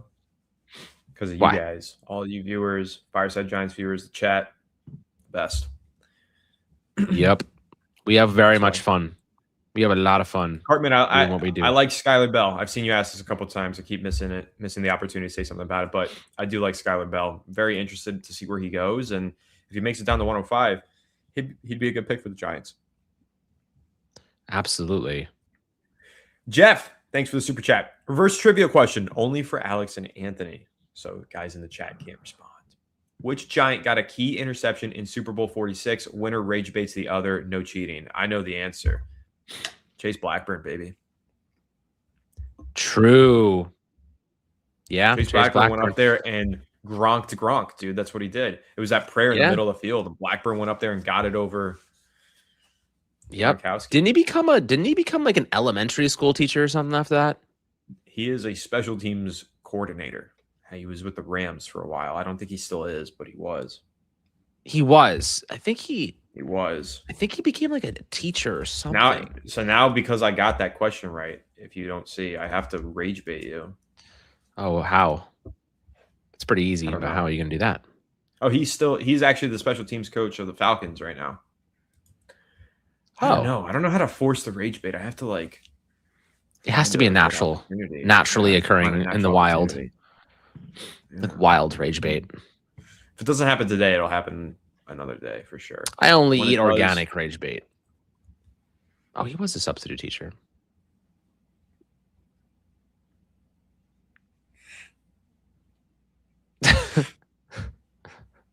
So I was right. He was a teacher. Sure, man. Sure. Maybe. Organic rage bait got me. I'm sorry. I had to take a moment to pause on that one. Natural, yes. All natural. Jokes that you make, man. They're crazy. I do have hot sauce. Although I will say, everybody wants the mild and hot, so please, somebody take a hotter. Somebody take a hotter. Yo, send that my way. My girlfriend would love that. Oh, yeah? I can do that. I have 2 hotters. So if somebody wants a hotter. Yeah, if somebody wants a hotter, I got you. Yeah. Just I sent my email. If you want to just either DM me on Instagram, it's Alex Wilson ESM, or if you want my email, let me know and I'll drop my email again in the chat. I'll send as many. I have like 7 or 8. Michael wants to send it to Michael. Michael wants the hotter sauce. So if you want to just DM me on Instagram, DM me on Instagram and I'll send it to you. I'll send you the hotter one. It's so it's called Spiny Piney. It has habanero, pineapple, vinegar, water, oregano, garlic, onion, carrot, salt, and pepper. And because it's made so locally and organically, you can actually like see the ingredients in it, which is pretty, you can't really see it like that, but you can actually see the ingredients in it, which is pretty cool. I put it on like eggs and stuff or like anything. And it's really, really good. So if you guys like it, just the guy who I got it from at like the farmer's market, and big Giants fan, has a small little farm that he makes all of it out of. So really, really cool. Support other Giants fans, support some local farms. For sure. It's awesome. Absolutely. His Instagram, Michael, is the username right underneath him. At Alex Wilson ESM. Damn, bro. The Gator is gone. The Chargers just took Jake Slaughter. Oh, I mean, we never would have got him anyway because I thought next round. He was projected to go around 4, 5, 6, like day 3 prospect, and he went back of the second. Interesting. Good pick. That is quite crazy. That probably tells you, though, that the Giants would have liked him if Jim Harbaugh liked him enough to draft him in the second. I think that John Harbaugh would have liked to take him. Oh, Jake for Slaughter is sure. the coolest name, bro. Jake Slaughter is the coolest name. Yo, the Gators have some really cool names this year. They got Jake Slaughter, and then they got Trey Smack. I want Trey Smack in the 6th round. He's a kicker. Give me Trey Smack. And smack balls through the upright. For people that are asking, how did I find the hot sauce? Farmers Market, in Jersey, basically Ramsey Farmers. If you live in Jersey, a lot of people do. Farmers Market and Ramsey, dude is there, so you can go find him. But you can find Alex there too. You can also find me there every Sunday with my child, because we have to find things to do to waste time before nap time. It really does feel like that. I guess we know where Alex is going to be on Sunday. Yep, I will be there. Although it's going to be kind of rainy. Does my hot sauce guy ship? I don't know. Let me see. Let me see if you can order online. Let's see. Shop. Yeah, he does. I'll drop the link in the. I think it does. Yeah, you can. Yeah, you can. Here.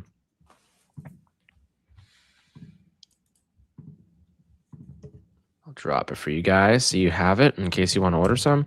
It says Jersey Organics LLC shop, so you can order there, and I'll send the free ones out myself. But go ahead. Interesting report here from. I think it was Ryan Dunleavy. Let me find it. Read it all for you. Ryan Dunleavy reporting. It looked like the Giants were jumped for Caden McDonald by the Texans, but he was not in the small group of players they were discussing at number 37, according to a source. Interesting. Cap. I call Cap. Yeah, I think they wanted him. I think that the Texans got a whiff. And I bet it was because the Giants called another team to see, what they wanted to move up a couple spots, and they probably just didn't want to risk it. He would have been a perfect fit. But I'm so happy. I'm going to be honest with you. I think that we actually might have made the better move in the end of the day. Like, if Colton Hood pans out, that pick will be more valuable. Yeah, agreed. So, especially if you go by positional value, I think Colton Hood was a 1st-round prospect. Really good player. I mean, super happy about that pick. But guys, I'm going to give the stage to Alex for 2 minutes. Got to go do my duties. I'll be right back. You're stuck with me now. But yeah, I think that Colton Hood, for the most part, Caden McDonald would have been great for this team because we need a defensive tackle. But I'll revert back to the positional value argument at the same time. The reason the Giants didn't want to overpay Dexter Lawrence and he's arguably, like, aside from Chris Jones, one of the best defensive tackles in football. Like, they didn't want to pay him $30 million per season. Not even the Bengals wanted to pay him that much. But cornerbacks really do end up getting that level of money. Like, cornerbacks do get, the good ones, $30+ million per season. So from a positional value perspective, the Giants did make the right decision in that regard. And I do think it was, a good choice. Colton Hood, and not to mention, by the way, that, when it comes to Harbaugh, he wants guys that defend the run really well, and Colton Hood does that. So I'm pretty happy about that. Anthony going to do a little doo-doo. That's all right. And I'll wait for him to get back for the super chat for his girlfriend. Let's see. Please no position. No more positional value stuff. Okay, got it. No more of that. Not going to say anything more about that. I do tend to revert back to that, so it is what it is. But I'll tell you what, the NFC East is going to be pretty competitive this year. Obviously, the Eagles just added Greenard, and they got better in this draft class, and the Cowboys got better with Caleb Downs, and this is going to be a really competitive division. So that should be exciting. And I do think at the end of the day, the Giants have what it takes to compete. They definitely have the coaching staff now. They definitely have the head coach to compete. We just have to hope that things come together. Like, this team fights for each other. I think that's kind of been the problem with the Giants. Like they've always been internally battling. Like guys are like, remember, like Dexter Lawrence was pissed off at Deonte Banks for not trying, or like this guy's pissed off at that guy. It's all over their faces. They need to fight for each other. They need to play for each other. So hopefully that change is coming and the Giants do come around. We need an 8-win season just to get things started at the very least. A minimum 8 wins would be enough to just like feel good about where we're headed. Because right now it's like, you know, we hope for the best, but we kind of unfortunately expect the worst. So, Miss Fireside Giants, thank you for the $2. Alex, what are your thoughts on the green Tabasco? So this one is or just like in general green Tabasco. It's okay. I'm not a huge Tabasco fan actually. I like more Cholula. Cholula is a good, just like generally solid hot sauce. Tabasco, like my wife loves Tabasco. She puts that shit on everything. I'm more of a Cholula type of guy. I went like a couple years ago for the Mets fans in the chat right now, like many, many years ago at this point. I was invited to like a Noah Syndergaard hot sauce event where he made like his own special hot sauce. And it was gas. Like one of the best hot sauces I've ever had. It was a green habanero and was fantastic. So yeah, not a big green Tabasco fan, but in terms of like Cholula, like hot sauce, like, yeah, like that stuff is that's my jam. But like, what do you guys put it on though? Like, what do you guys put hot sauce on? I think for me, it's like eggs and stuff like that, or even like obviously like Mexican food, like tacos or like burritos and stuff. But like, what other interesting things would you guys put hot sauce on that I could try? People want me to try the super, super duper hot sauce. Not going to do that because I want to send it to somebody, but might have to do that. Eggs and rice is interesting. Yeah, remember when we played each other in Madden and the loser had to eat the pepper and you had to eat the pepper? I do remember this. That was like what? 5 That was years sucked. ago? Yeah, that was funny though. See, like if you don't know me that well, Anthony can attest. I just spew the craziest ideas every day. And sometimes we do them. And sometimes they're really funny and we never do them again. Yeah. But we should do more stuff like that, I think. Thank you for the super chat, Mrs. Fireside Giants. Very sweet of you. Yes. Meatloaf. That's a new one. Nice. My plumbing must love me. I'll tell you what, I went to an event recently and they had Chipotle as catered it with Chipotle. Dangerous thing to do to 30 people. Yeah, good point. I don't know why. Good point. The state of Jersey is in disarray today. Larry with the big $20 super chat. Thank you so much, Larry. Appreciate it. Saying NFC least a few years ago to NFC beast now. What a world. I agree, 8 wins at the least. I'm not holding my breath, but in 2027, we need to get there. If the Giants lose the 2026 home opening, what score would you be okay with? I'm not okay with a loss in the 2026 home opening. They got to start winning those home openers, but they got to lose by no less than one position or possession, I think. But yeah, NFC beast, hell of a draft for the entirety of the NFC East. What do you think of this, Alex? Before I think you're getting ready to jump out of here, but what's your position on Larry's super chat? Yeah, appreciate it. Very, very generous, Larry. And NFC is a beast now. You're right. This NFC East division specifically is absolutely crazy. So 8 wins at least is the minimum. That's you pay 20 mil per season for 8 wins at least, and just put yourself in position for a potential wild card. In 2027, that should be 9 wins at 10 wins at least. Like this should be a 10-win team by 2027, assuming the development of Jackson Dart and other stuff. So I do think that right now the Giants are getting better. The coaching staff is better. They have, to be God's sake, like when you look at just the fact that Greg Roman is your run game coordinator, that's a good problem to have. I don't want him as my OC. Let me make that very clear. But as a run game coordinator, solid hire. The Giants have an astronomical amount of head coaching experience, offensive core, like Brian Callahan as your quarterback's coach. Like there's a lot of freaking experience on this team. And a lot of times those head coaches that don't pan out, they don't pan out because they're not meant to be head coaches, but they are meant to be assistants and they are specialized in a specific way. And the Giants gave John Harbaugh a blank check to go get every single freaking awesome assistant that he wanted. So that's definitely something I'm most excited about. Me too, man. So before you get out of here, one last thing. Daniel gifted a membership to a member of our chat, which is pretty awesome. And Orenda was the lucky recipient. So pretty awesome. Oh, And Sean is welcoming them to the membership family. So pretty awesome. Also, there's a guy in the chat who really wants your opinion on Jacoby Lane, and he won't stop about it. So I think you got to answer that before you go. So as I spoke about earlier about Jacoby Lane, I have on good info and intel that he is a very underrated player. He's long, he's lanky, he's a lot more fluid than his hips would. He's not like Shakira, but he can move. So like, damn, that was a good one, by the way. That was an excellent phrase. But you know, Jacoby Lane, good hands, insane catch radius. You know, comes up big. He's shiftier than his frame would suggest, and I do think that a team can get some value there. I do think he's limited in some ways because of that frame, because of the way he moves, but he's just kind of a glider. He just kind of glides into space. So it's nice to have guys like that. He kind of moves a little bit like Darius Slayton, if I had to comp him to someone on the Giants, but he's a little bit more fluid. Like he's not as stocky with the way I know Anthony hates him when I only comp guys to the Giants, but like it's just the easiest thing for you guys to understand as well as me. He kind of just like glides to spots, but he's very much a little bit more of a smooth type of player. He's not as stocky, not as like rough around the edges. He's very smooth with the way he moves. So I definitely wouldn't mind taking him in the 4th if he was available, but we'll see who's there. We'll see who's there when we get there. For sure. Yeah, it's going to be exciting. Of course, tomorrow I will be live on the channel for sure tomorrow to discuss round 4, 5, 6, and 7 of the NFL draft. That's going to be a long live stream. I don't even think I made it all the way to round 7 last year. But this year it's a long I might. way. We'll see. It's a long way.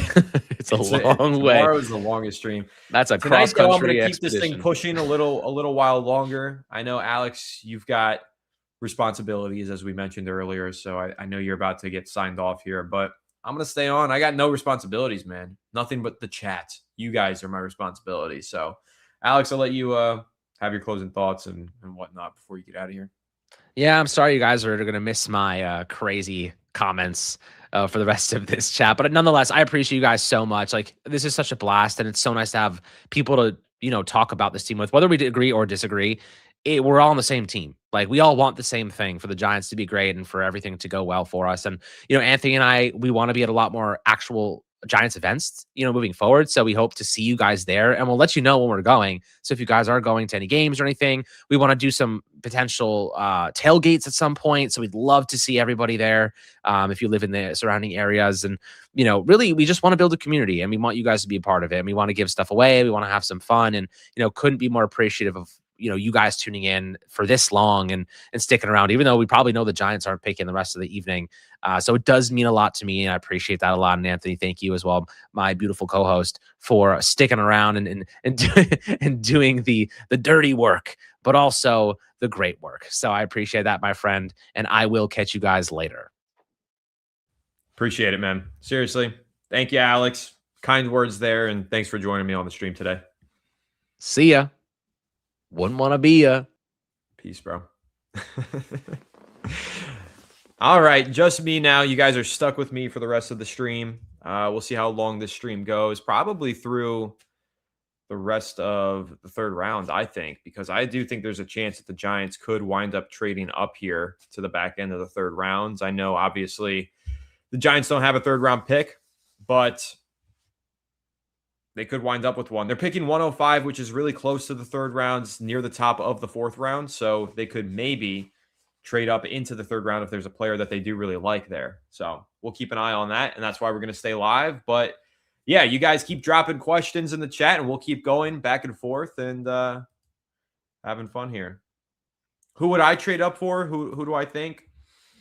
It's kind of interesting. Yeah, the John Harbaugh season in the chat just said Chris Bell out of Louisville. I could see a team trading up for him. I don't know if it would be the Giants, but I could see a team doing it. Could be the Giants. And then, like, Emmanuel Pregnon is really interesting to me, the guard out of Oregon. Yes, he's going to be 25 this season, which is pretty old. Yes, the Giants just drafted Francis Maui-Noah. But at the same time, John Runyon Jr. has only got 1 year left on his contract. And I think Pregnon could be a long-term kind of solution at that left guard spot. So I could see the Giants trading up for him. It would be a surprising pick, considering they took Francis Marianoa. But Pregnon's a really good prospect who they met with, who they really like, and could definitely be somebody that if they're only jumping up, 10 spots and giving up a 6th-round pick to do it, why not? If you think that guy should have gone in the 2nd round, you're getting him in the 3rd round, and he could be a potential long-term solution at guard. Yeah, maybe you do trade up for him. So that would be one of the names I'd keep an eye on for sure. Daniel, I'll hold you to that. No, I won't, but that's awesome. Appreciate it. Taylor Ham. What are we talking about, Taylor Ham?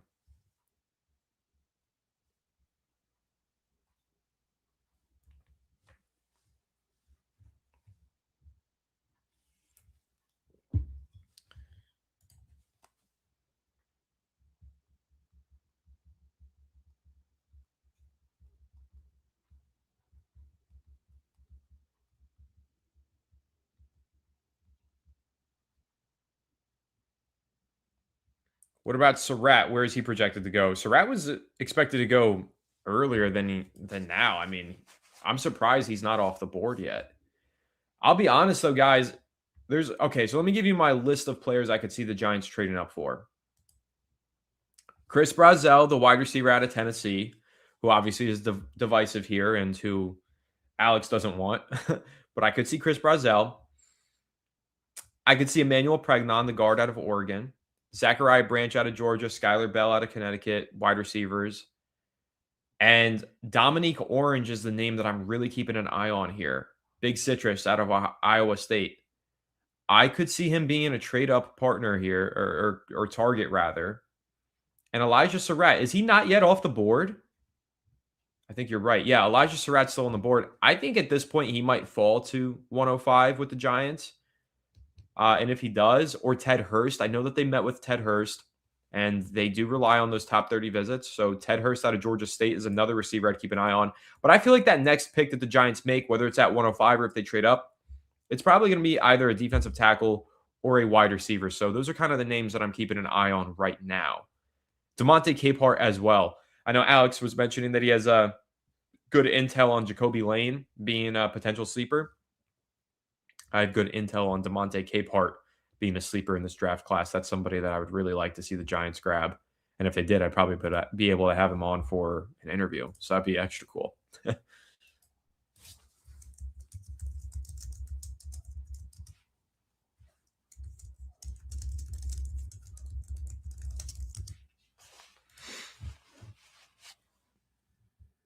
I do like Hurst a lot. You don't like Surratt. Why don't you like Surratt, Jeff? I think Surratt's I like him a lot. I think he's got, good contested catch ability. There's a good question. What did I miss? Thoughts on the schedule this year? Let me pull it up again. Let me pull up the schedule.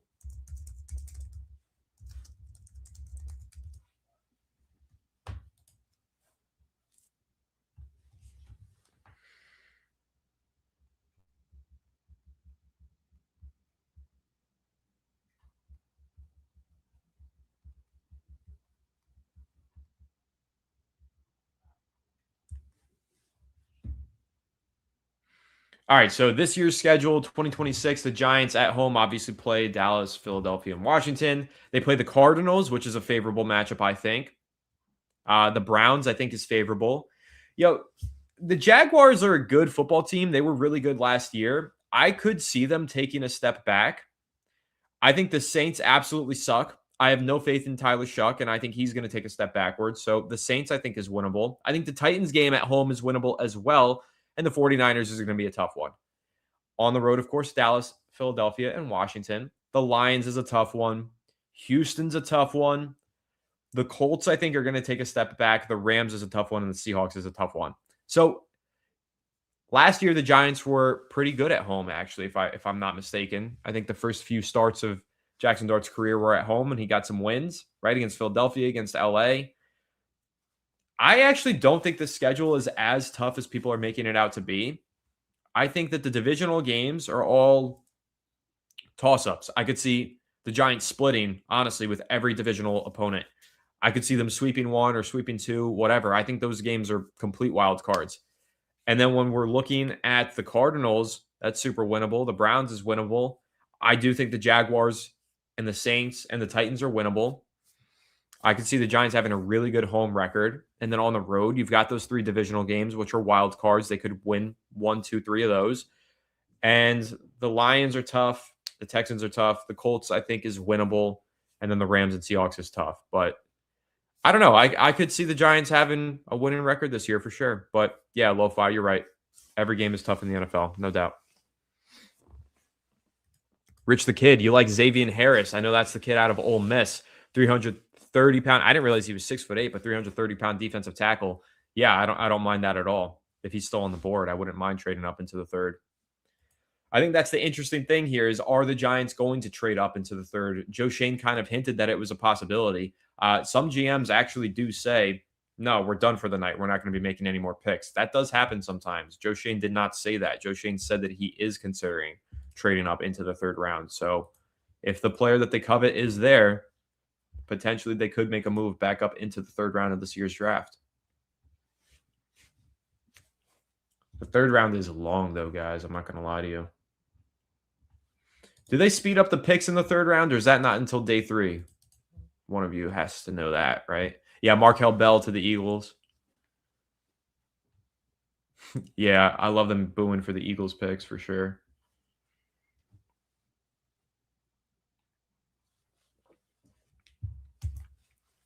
Pick is in with Chicago.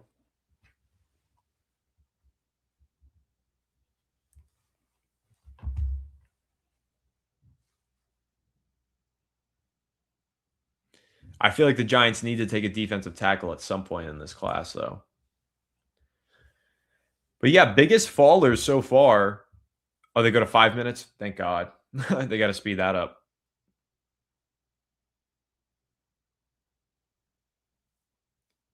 Yeah, I think right now the biggest fallers in this draft, obviously Jermod McCoy, but that's, he's going to keep falling, I fear. And then Chris Brazzell, Emmanuel Pregnon. Derek, if I'm not mistaken, I think the Saints traded that pick. I'll have to double check. But I think they traded it. Yeah, the Saints are not. Oh, yeah, the Saints are actually 3 picks away. Could we get breaking news in the next couple of picks for Kavon? I doubt it. But the Saints are about to come on to the board. I know Adam Schefter said do not expect a trade tonight. So probably won't happen. If I had to guess, the Giants probably did talk to the Saints, and the Saints probably did not offer that third round pick, and the Giants wanted it. I would assume that's probably what happened. So Bears adding another tight end to the mix.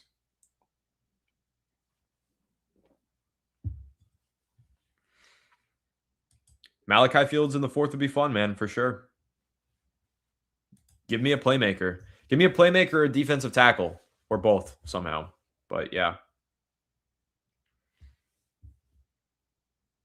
Kavon and a 6th for the third. I would love that trade package, Jeff. I'd love to see that happen.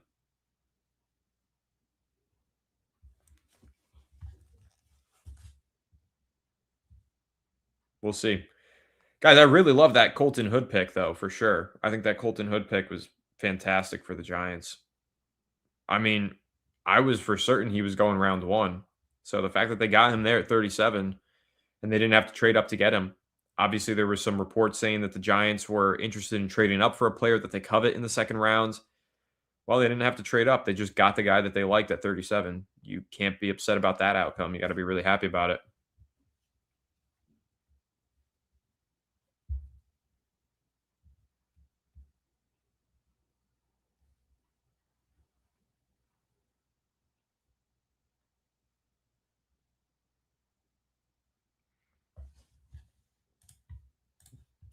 Daniel, appreciate the super chat saying, do you think we will have at least a top 10 rushing offense this year? Yeah, I mean, the Giants have invested a lot into that offensive line, right? With Francis Mauigoa at 10. They've got, of course, Cam Scadaboo, who is a beast. They've got Tyrone Tracy Jr., who I'm a big fan of. And they added Pat Ricard as well to the blocking front, and they re-signed Jermaine Illuminor.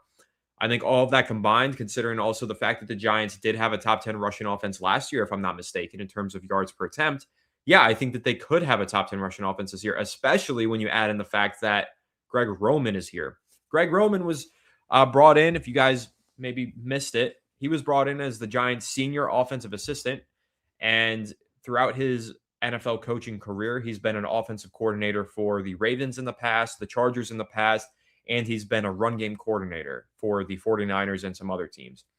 Everywhere that Greg Roman has gone, that team that he's coaching has a top 5, 10, sometimes top 1 rushing offense in the NFL. So I think when you combine coaching and you combine personnel and you combine scheme, I think there's a very good chance that the Giants wind up with a top 10 rushing offense. In fact, I would bank on it. Yes, Liam, the Samoan. Francis Maui Noah, the Samoan. Big fan of his.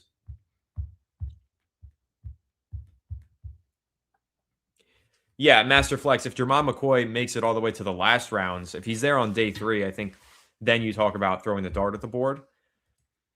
But I think in the second round, Colton Hood was a better pick. I think in the third round, there's less risk to these prospects. But when you do get to the 5th round, I would say is when you're really scraping the barrel for guys who are kind of special teamers and long shot prospects. That's probably when you take a Colt or a Jermon McCoy. Yo, Jeff with the ultimate combination. Reese's Pieces all over this neighborhood. That's a good t-shirt, Jeff. We might have to put that one together. If Hurst, Surratt, or both Bells are still there in the 4th, who would you take? Personally, I would go Hurst or Surratt. I'd probably go Hurst. I'm a big fan of Ted Hurst. I'm gonna stand on that one. Yeah, Jeff, we do need to update the merch store. I do think we've got something in the works on that, though. I got to double check with Alex because he handles business ops. But yeah, I think we have something planned for the merch coming soon.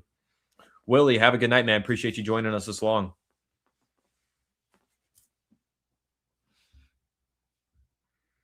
You know a guy with good prosthetic cyborg legs that we can give to McCoy? I'm sure you do, Sean. I know you do.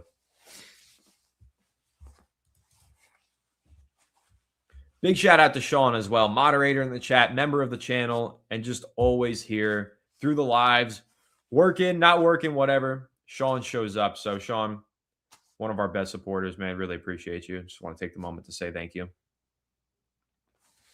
Chirp season. Who do I want in the 4th? Man, I'm hoping Big Citrus falls. If Dominique Orange is there, that's who I want. I would like Dominique Orange. I would like Xavier Harris out of Ole Miss. I'd be happy with Jennings Dunker, the guard out of Iowa, too, even. There's a good amount of prospects that I like still on the board. So once we get further into day 3, it's probably going to be touch and go with some of these prospects. Like, do I know who they are? Do I not? But right now, they're, Big Orange and the Big Apple would be nice. Appreciate you, Sean. Nothing but love. Yeah, any of these wide receivers.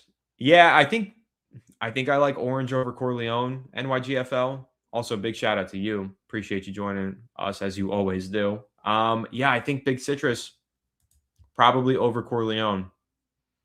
But I think more realistically, Corleone would be there at 105 and Citrus won't be.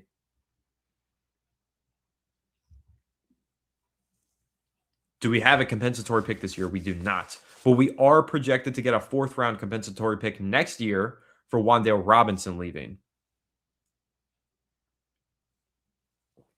Another wide receiver off the board as the Commanders are taking Clemson wide receiver Antonio Williams. So continuing to push guys like Chris Brazzell down the board, Zachariah Branch, Skylar Bell, Malachi Fields, all these guys that we keep mentioning, continuing to get pushed down the board. Pretty interesting.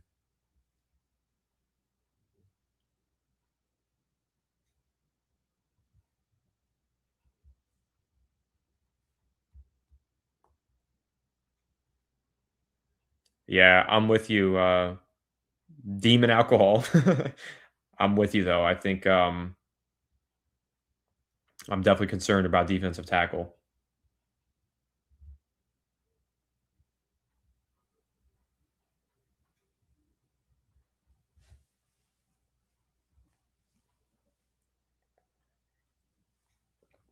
Appreciate you, Kevin.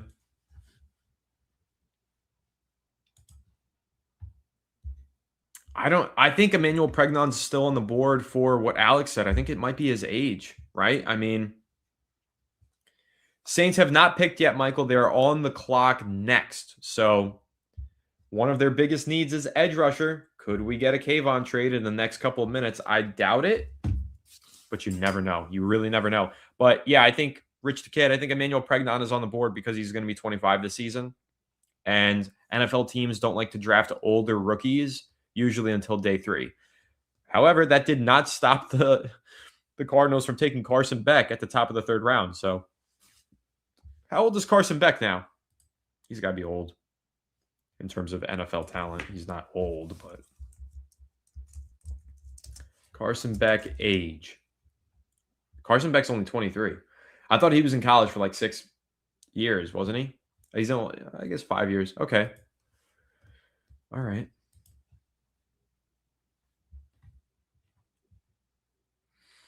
Remember we were talking about Carson Beck a couple of years ago as a guy who could be a top 10 pick at some point. Tough fall down to the top of the 3rd round, but you know what? I do think that's really good value for the Arizona Cardinals. You know what else? I was listening to the Rich Eisen show this morning, and Tom Pelissero, I think it was.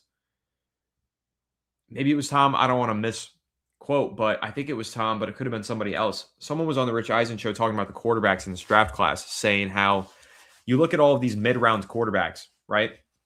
Let me list them out. Carson Beck being one of them, Garrett Nussmeier being another, and Drew Aller. If you look at those quarterbacks, right? Nussmeier at one point did have top 10 buzz. What happened to Nussmeier was he played all of last season with a pinched nerve in his back that they misdiagnosed as an oblique injury or something. He couldn't throw the ball properly. So he played all season severely injured and obviously didn't play his best football. But okay, so then if you throw out the film from last year and you look at the 2024 film, it was arguably 1st-round film. So could a Garrett Nussmeier be a steal? And then you look at Drew Aller. Drew Aller had arguably 1st-round film in 2024 before that playoff game where everything, the wheels came off. And then last year, there was a coaching change and a coordinator change, and everything ran haywire for the Penn State program. But he had 1st-round film at one point. So it's like both of those guys are not 1st-round picks, not even close. But they had 1st-round film at one point. And then the film that you saw last year was not good, but not their fault. So how much do you weigh the 2024 film versus the 2025 film? And when are these teams that need a quarterback willing to take the chance on these guys who clearly had some talent? I think it's pretty interesting. It's an interesting situation where usually we don't see quarterbacks get stolen and become starters in the mid to late rounds. But this year, if there's ever a year for there to be a steal at the quarterback position, this would be the year. So keep an eye on that. And yeah, Kenny P. If the Giants wanted to double dip at cornerback, Malik Muhammad's a really good player. He's still on the board too. I don't think we draft a quarterback this year. I mean, listen, an Aller if he's there in the 6th and the Giants have 3 6-round picks to burn, sure, maybe. Why not? But no, I just think they have other positions where they need better depth. Oh, the Giants are on the clock. The Giants are on the clock. The Giants just made a trade. The Giants are on the clock with the 74th overall pick. What happened?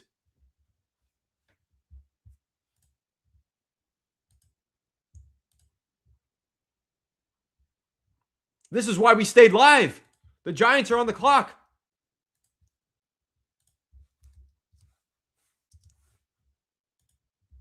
Sorry to spoil it, but I just got a notification. What happened? What'd they trade?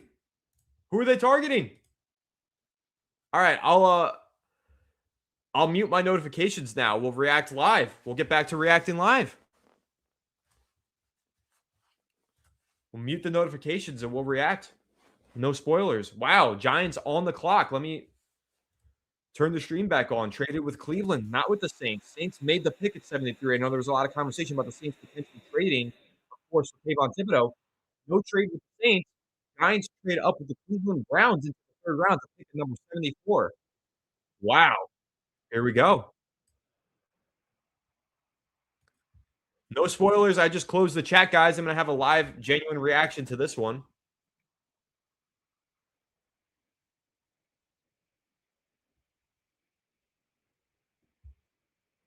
Oscar Delp went in the 3rd round to the Saints. Are you serious? I thought he was like a late day 3 pick.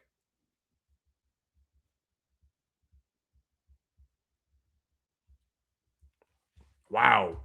Giants back on the clock, baby. Interesting. Joe Shane said they probably weren't done.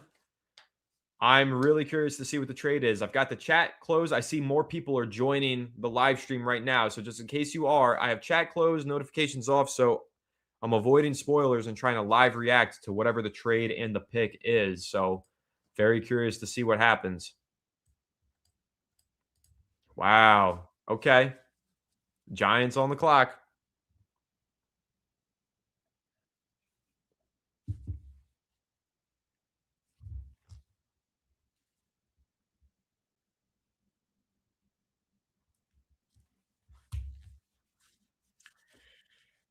All right, so they're showing on NFL Network right now, trade and pick is in. Giants have traded up and immediately made their pick. Somebody who was high on their board has fallen. I mean, who would they trade up 31 spots for? Giants were slated to pick at 105, traded all the way up to 74. Who could they be targeting here? I have to imagine it's a playmaker, right? Wide receiver. We know that they had an interest in taking a playmaker. At the top of the 2nd round, they took Colton Hood instead because he was the best player on their board. Good process. I like that. But they still need a playmaker, don't they?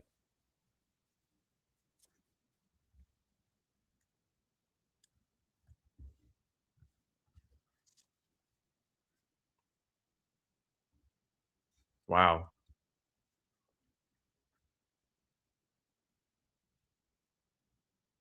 Pick is in, walking up to the podium now. Who is it? Who is it?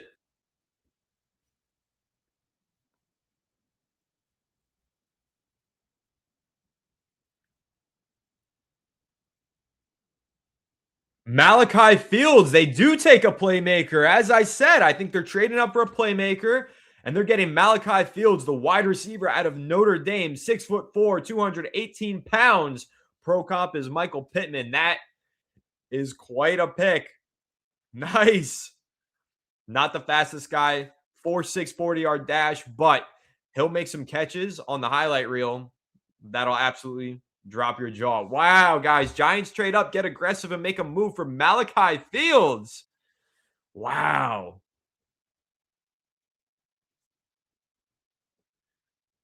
Not bad, man. Good pick. Big time.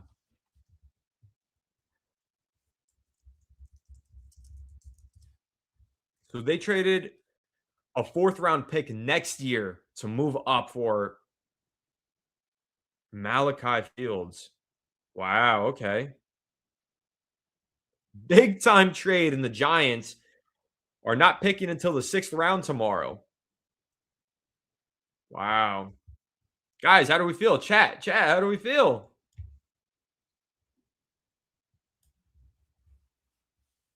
All right, full terms on the trade. Browns give up number 74 and got number 105, number 145, and a 2027 4th round pick. We traded up with the Cleveland Browns. Wow. Love this pick, man. Really excited about Malachi Fields. Obviously, the Giants see something in him to trade up 31 spots and give up next year's 4th round pick.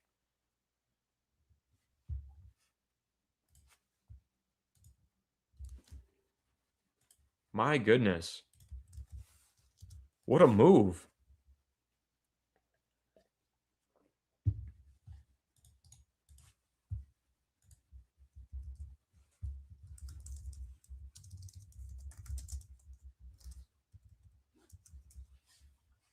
What do you guys think? Yeah, it is a lot.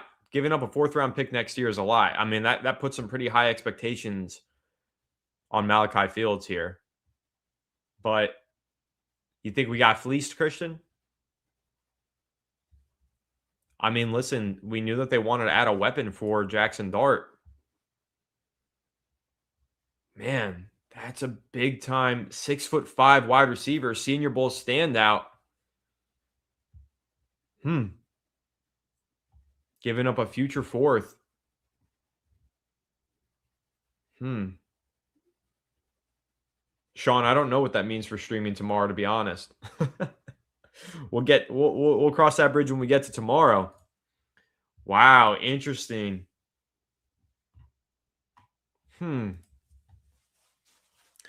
But yeah, that's a good point right here from Brad Eubank.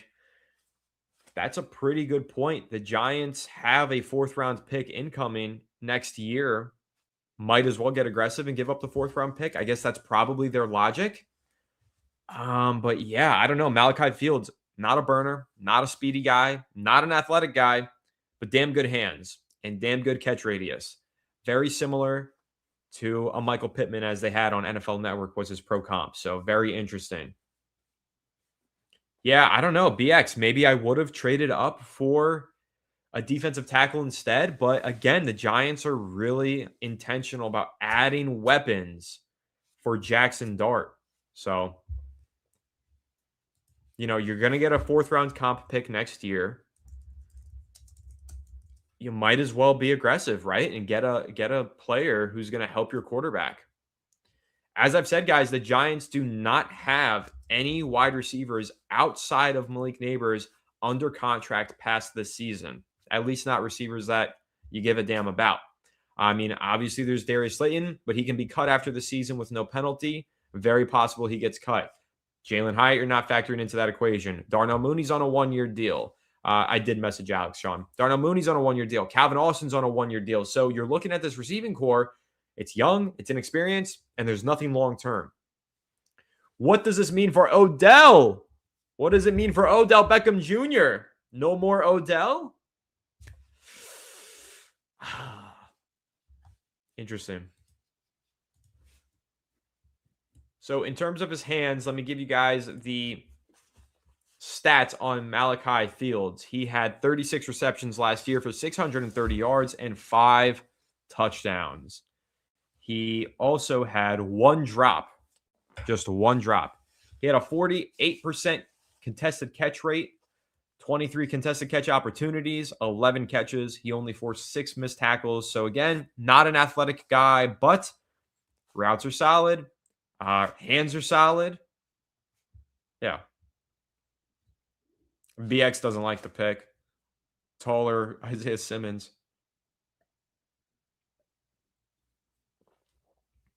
How many wide receivers did the Giants carry last year? I want to say they carried 6. I think they'll do the same this year. I don't hate this pick. Honestly, guys, you know who this reminds me of is, you're not going to love what I'm going to say, but this reminds me of when the Giants drafted Darius Slayton in the 5th. Darius Slayton should not have gone all the way late in the 5th, but that was a really good pick for the Giants when you look at the value of a 5th round pick to being a long-term starter. I think Malachi Fields is a really good player who's got potential to be a starting caliber player. I mean, if you read Lance Zierlein's scouting report, he says Fields might never be a star, but his traits, playing style, and ball skills should make him a productive WR2 in time. If you get a WR2 in the 3rd round, that's a pretty good selection, right? John Harbaugh's season, we're supposed to get a 4th round pick, comp pick for Wan'Dale Robinson. I like this pick. I mean, the Giants gave up a lot to get him, but I do like the selection. Not an athlete, but a good wide receiver.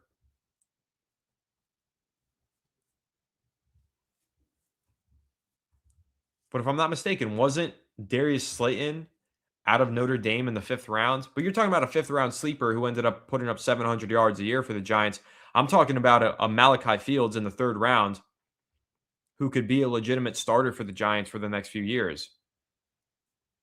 They're getting a nice complementary piece here.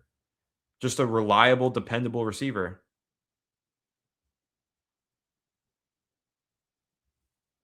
Yeah, you did call it. I like this blend of size, strength. You got a nice, big, tall, strong wide receiver to add to this group. The Giants don't have that. because Darius Slayton isn't a good comp for him, right? Because Darius Slayton is not a big, tall, strong outside wide receiver. He's an outside receiver, but he's not a big, tall, strong one. But now you've got a tall, strong, big-bodied outside receiver who can make some contested catches. I like this. I like this pick. What picks do we have left? We're not picking again until the 6th round now. Yeah. Yeah, you're right. Slayton did come out of Auburn. Apologies on that one. Yeah, so let me see.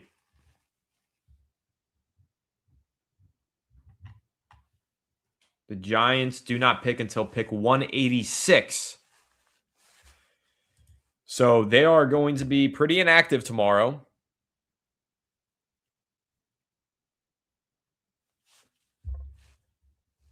Out of all the picks they've made so far, this is my least favorite, but it's not one that I hate. Okay, I don't mind it.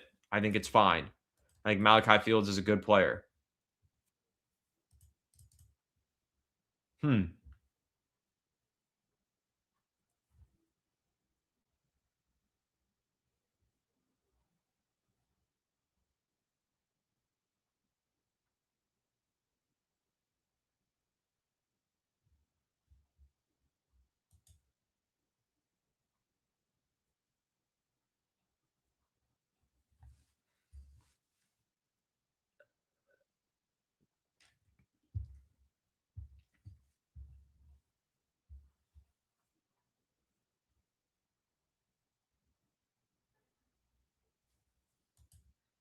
Go home. I deserve it.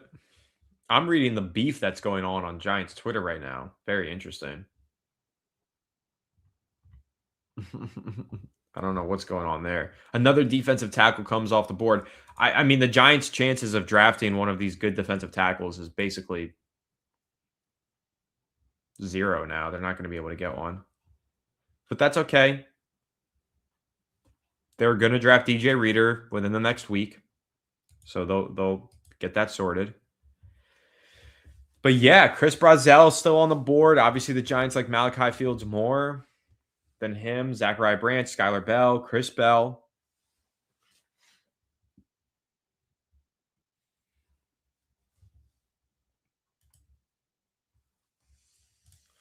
Joe, thanks for the super chat. Appreciate it. Another one tonight saying, I take a shot for all picks. Bought 2 shots for tonight. Felt we'd move into the 3rd. Last year, I bought 2 shots, and we traded back into the 1st for Dart. Good call, man. You should have bought 2 shots. Well, you did buy 2 shots tonight. You just said that. Yeah, so, yeah, good call. I had a feeling they'd trade up too, but I didn't think they'd make this kind of trade up all the way to 74. A rich trade up, expensive price, but they did it, and they got a playmaker for Jackson Dart. I know that there was consideration of what Jackson Dart wants. There was an argument in the draft room of, do we draft for Dart? And they did draft for Dart. So, yeah. Everybody's saying now we can finally get rid of Darius Drops. I see the super chat here from Harris. Thanks so much, saying, bye-bye Darius Drops. Yeah. Yeah, I don't know if he's going to play much this year. Seth, he's kind of built like DK, but he's not fast like DK. That's a big difference. DK's built like that, and he's 4.3 speed. This is 4.6 speed. I don't care too much about 40 times, but when you're talking about a wide receiver with 4.6 speed, there is some concern for me. However, I'll watch the film some more, and honestly, the film that I've seen, I do like on Malachi Fields. So, let's see.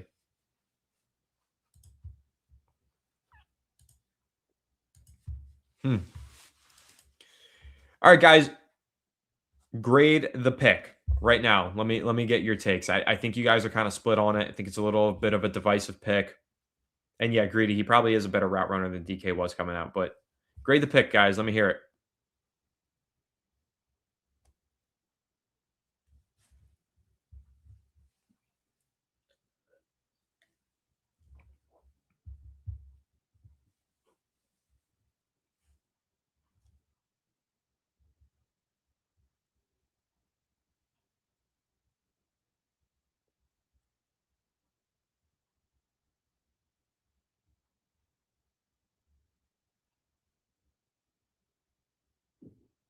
A lot of Bs.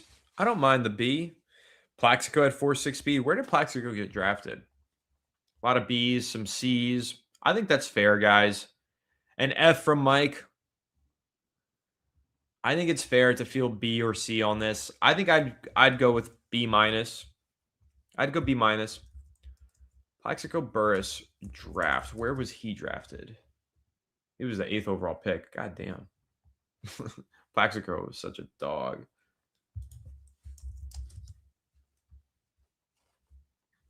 Hey, Daniel said he would gift some more memberships if the Giants made another pick, and they did, and so did he. Thank you, Daniel, so much. Really appreciate that. That's awesome. He didn't even like the pick. He gave it a C, and he's still gifting the membership. That's awesome, man. Thank you. Appreciate that.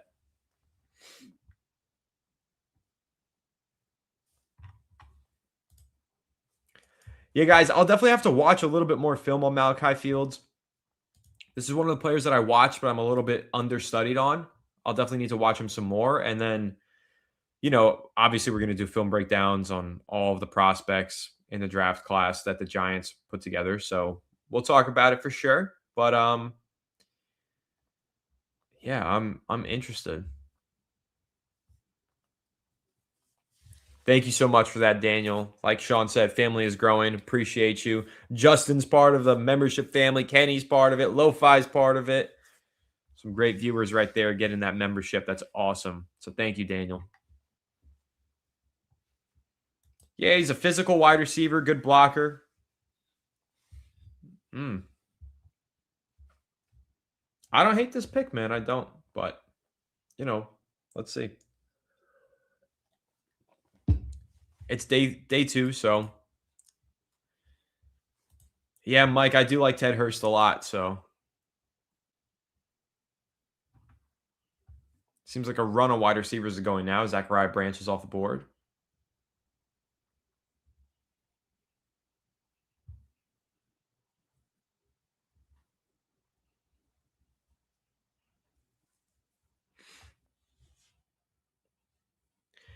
Daniel, good question. I don't know.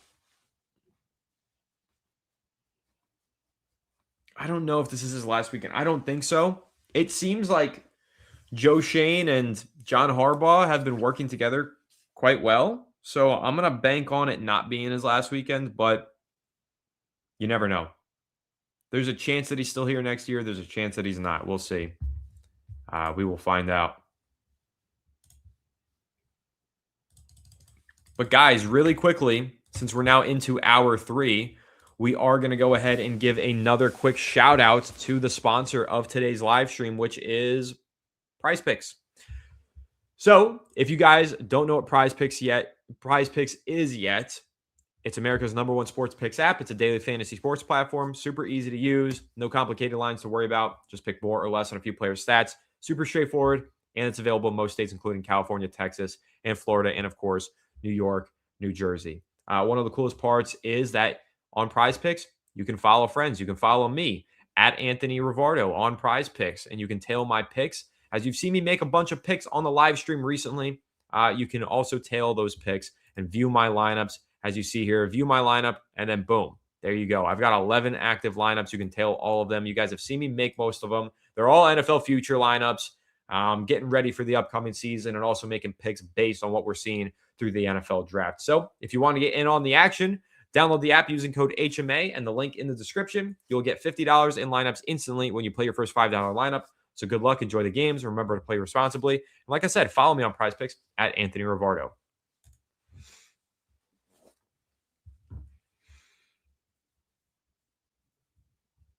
There's a cool chat in here. Let me find this.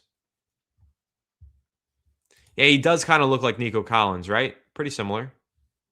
On my square says Plax is my wife's cousin. She was there when he was drafted and I was deployed in the Med.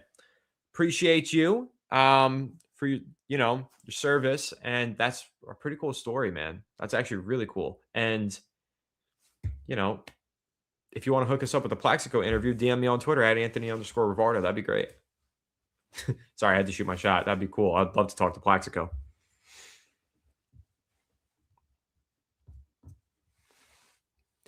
Yeah, could he be like a Brandon Marshall type of player? Like some of these big-bodied receivers who didn't run fast 40 times but had really successful NFL careers? I could see this for Malachi Fields. If he's a good route runner, if he's got good hands, if he can go up there and make contested catches, I mean, if he plays bully ball like John Harbaugh likes. But yeah, I am worried about the defensive tackle position. I'm definitely worried. Demon Alcohol, thank you for the super chat. No comment attached to it, but I'll keep an eye on the NYGFL. I'll keep an eye on the chat, Demon Alcohol. If you do leave a chat, I'll definitely make sure to pull it up. But really appreciate the super chat. Thank you so much. Appreciate everybody's support. Yeah, Kenny P, good point. Puka Nacua ran in the 4.6s, and he's a pretty damn good player, isn't he? So it's not all about speed. It's not all about 40 times. I think it's easy to look at the 40 time and say, ooh, what is this? Let's look at the route running. Let's look at the hands. And we're going to do a deep dive on Malachi Fields on the channel in the coming days for sure. We're going to do a film breakdown, and we're going to really discuss him as a prospect and dig into, who the Giants took here in the 3rd round, trading up for him and sacrificing a future pick for him. So interesting. Very interesting selection.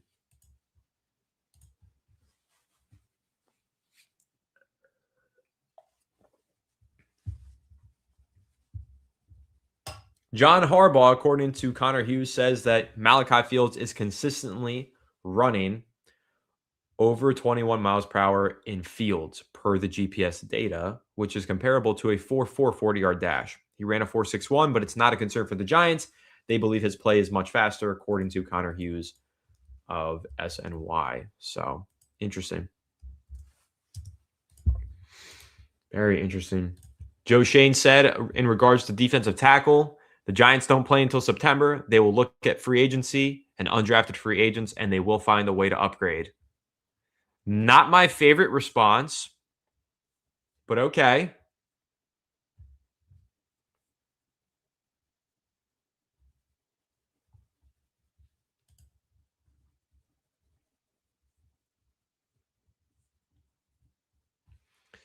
Demon Alcohol, thanks again for the super chat. I'm looking to see if you dropped a comment as well. I might have missed it. I don't see one, but appreciate the super. Yeah, Harbaugh is huge on analytics. Yeah, he's really good at the high points. I don't know what the Giants' plan is at defensive tackle. DJ Reader, sure. Probably Shelby Harris as well, is kind of, as we're seeing from Brad here. I think that's very possible that they just go ahead and sign 2 veterans. But I'll say this, thank God they drafted Arvell Reese at 5, because if they didn't, their run defense would be shaping up to be just horrific. It probably still is, though.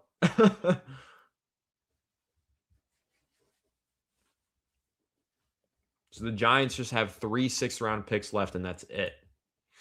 Interesting.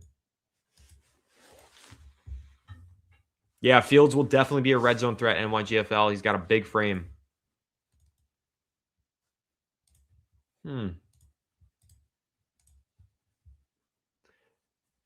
No, Ivan, Christian Wilkins will not join the New York Giants. I can tell you that from information and knowledge.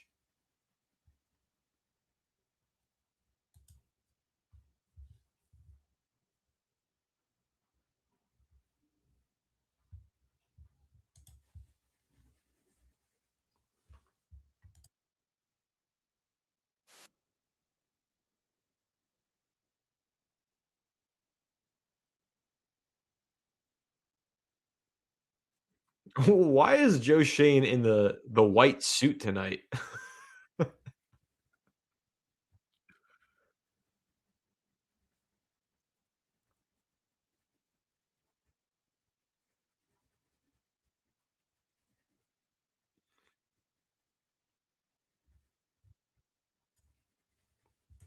Good looks, Daniel. I didn't see that. Appreciate it.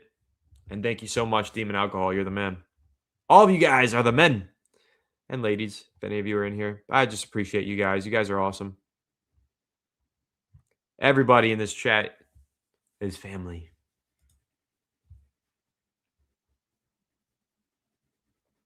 Yeah, Joe Shane's in the Scarface suit. Best Scorsese movie ever, by my estimation, is Goodfellas. Goodfellas is definitely my favorite Scorsese, but I like a lot of Scorsese movies. I love Taxi Driver. I'm not as high on Casino as most people are. I love After Hours, though. After Hours is fantastic. Wolf of Wall Street is great. The Departed is great. Yeah. SMS Moon is a big Chris Bell fan. Didn't realize he was still there. Yeah, I'm surprised he's fallen as far as he is, but I think people are really concerned about that injury history. Love the potential of this draft for sure. Love the potential of Malachi Fields. I think he could be a really good player. I'm curious, what did Michael Pittman run at the combine? Michael Pittman ran a 4.52. So he was a tick faster.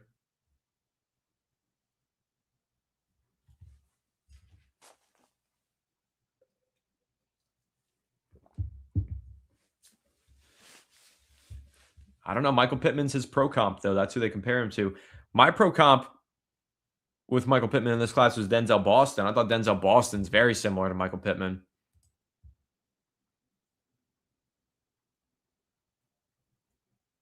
Nice, Kenny. That's cool. I'm a big movie guy. I'm a movie buff, man. Like, I love movies. That's my number one hobby is Giants. Number two hobby is movies. I love movies. Yo, if you do watch Malachi Fields' highlights, though, he's got some ridiculous catches on his tape. Like, absurd contested catches, which is definitely exciting. I would like to see Dart. Yeah, Christian, like Christian said, Dart going to say, fuck it, Fields down there somewhere. You know, just throw it up there, let him make a play, right?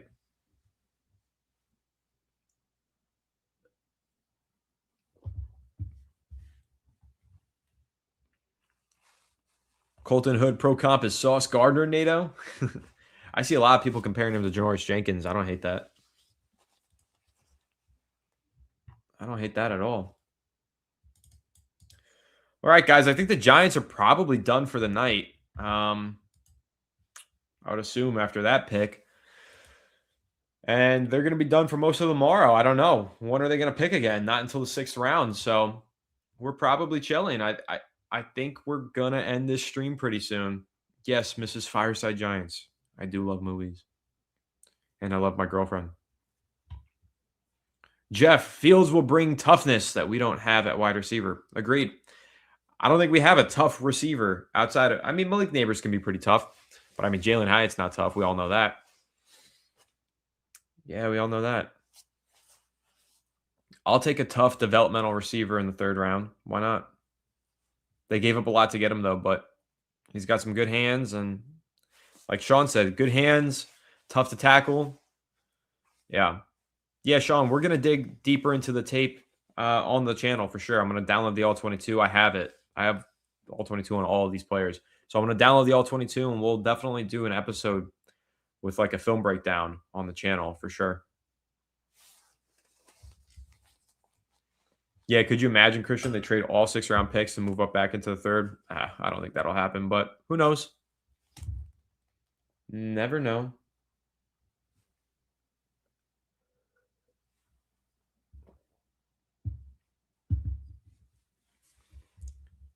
But yeah, guys, I think we are going to call the stream. I haven't had dinner, so I'm starving for it. And I was planning on streaming the whole way just to see if somebody trades back up into the draft, being the New York Giants. But since they've already done that, I think we're good to go. Love what the Giants did today. I love Colton Hood at 37. They stuck and picked.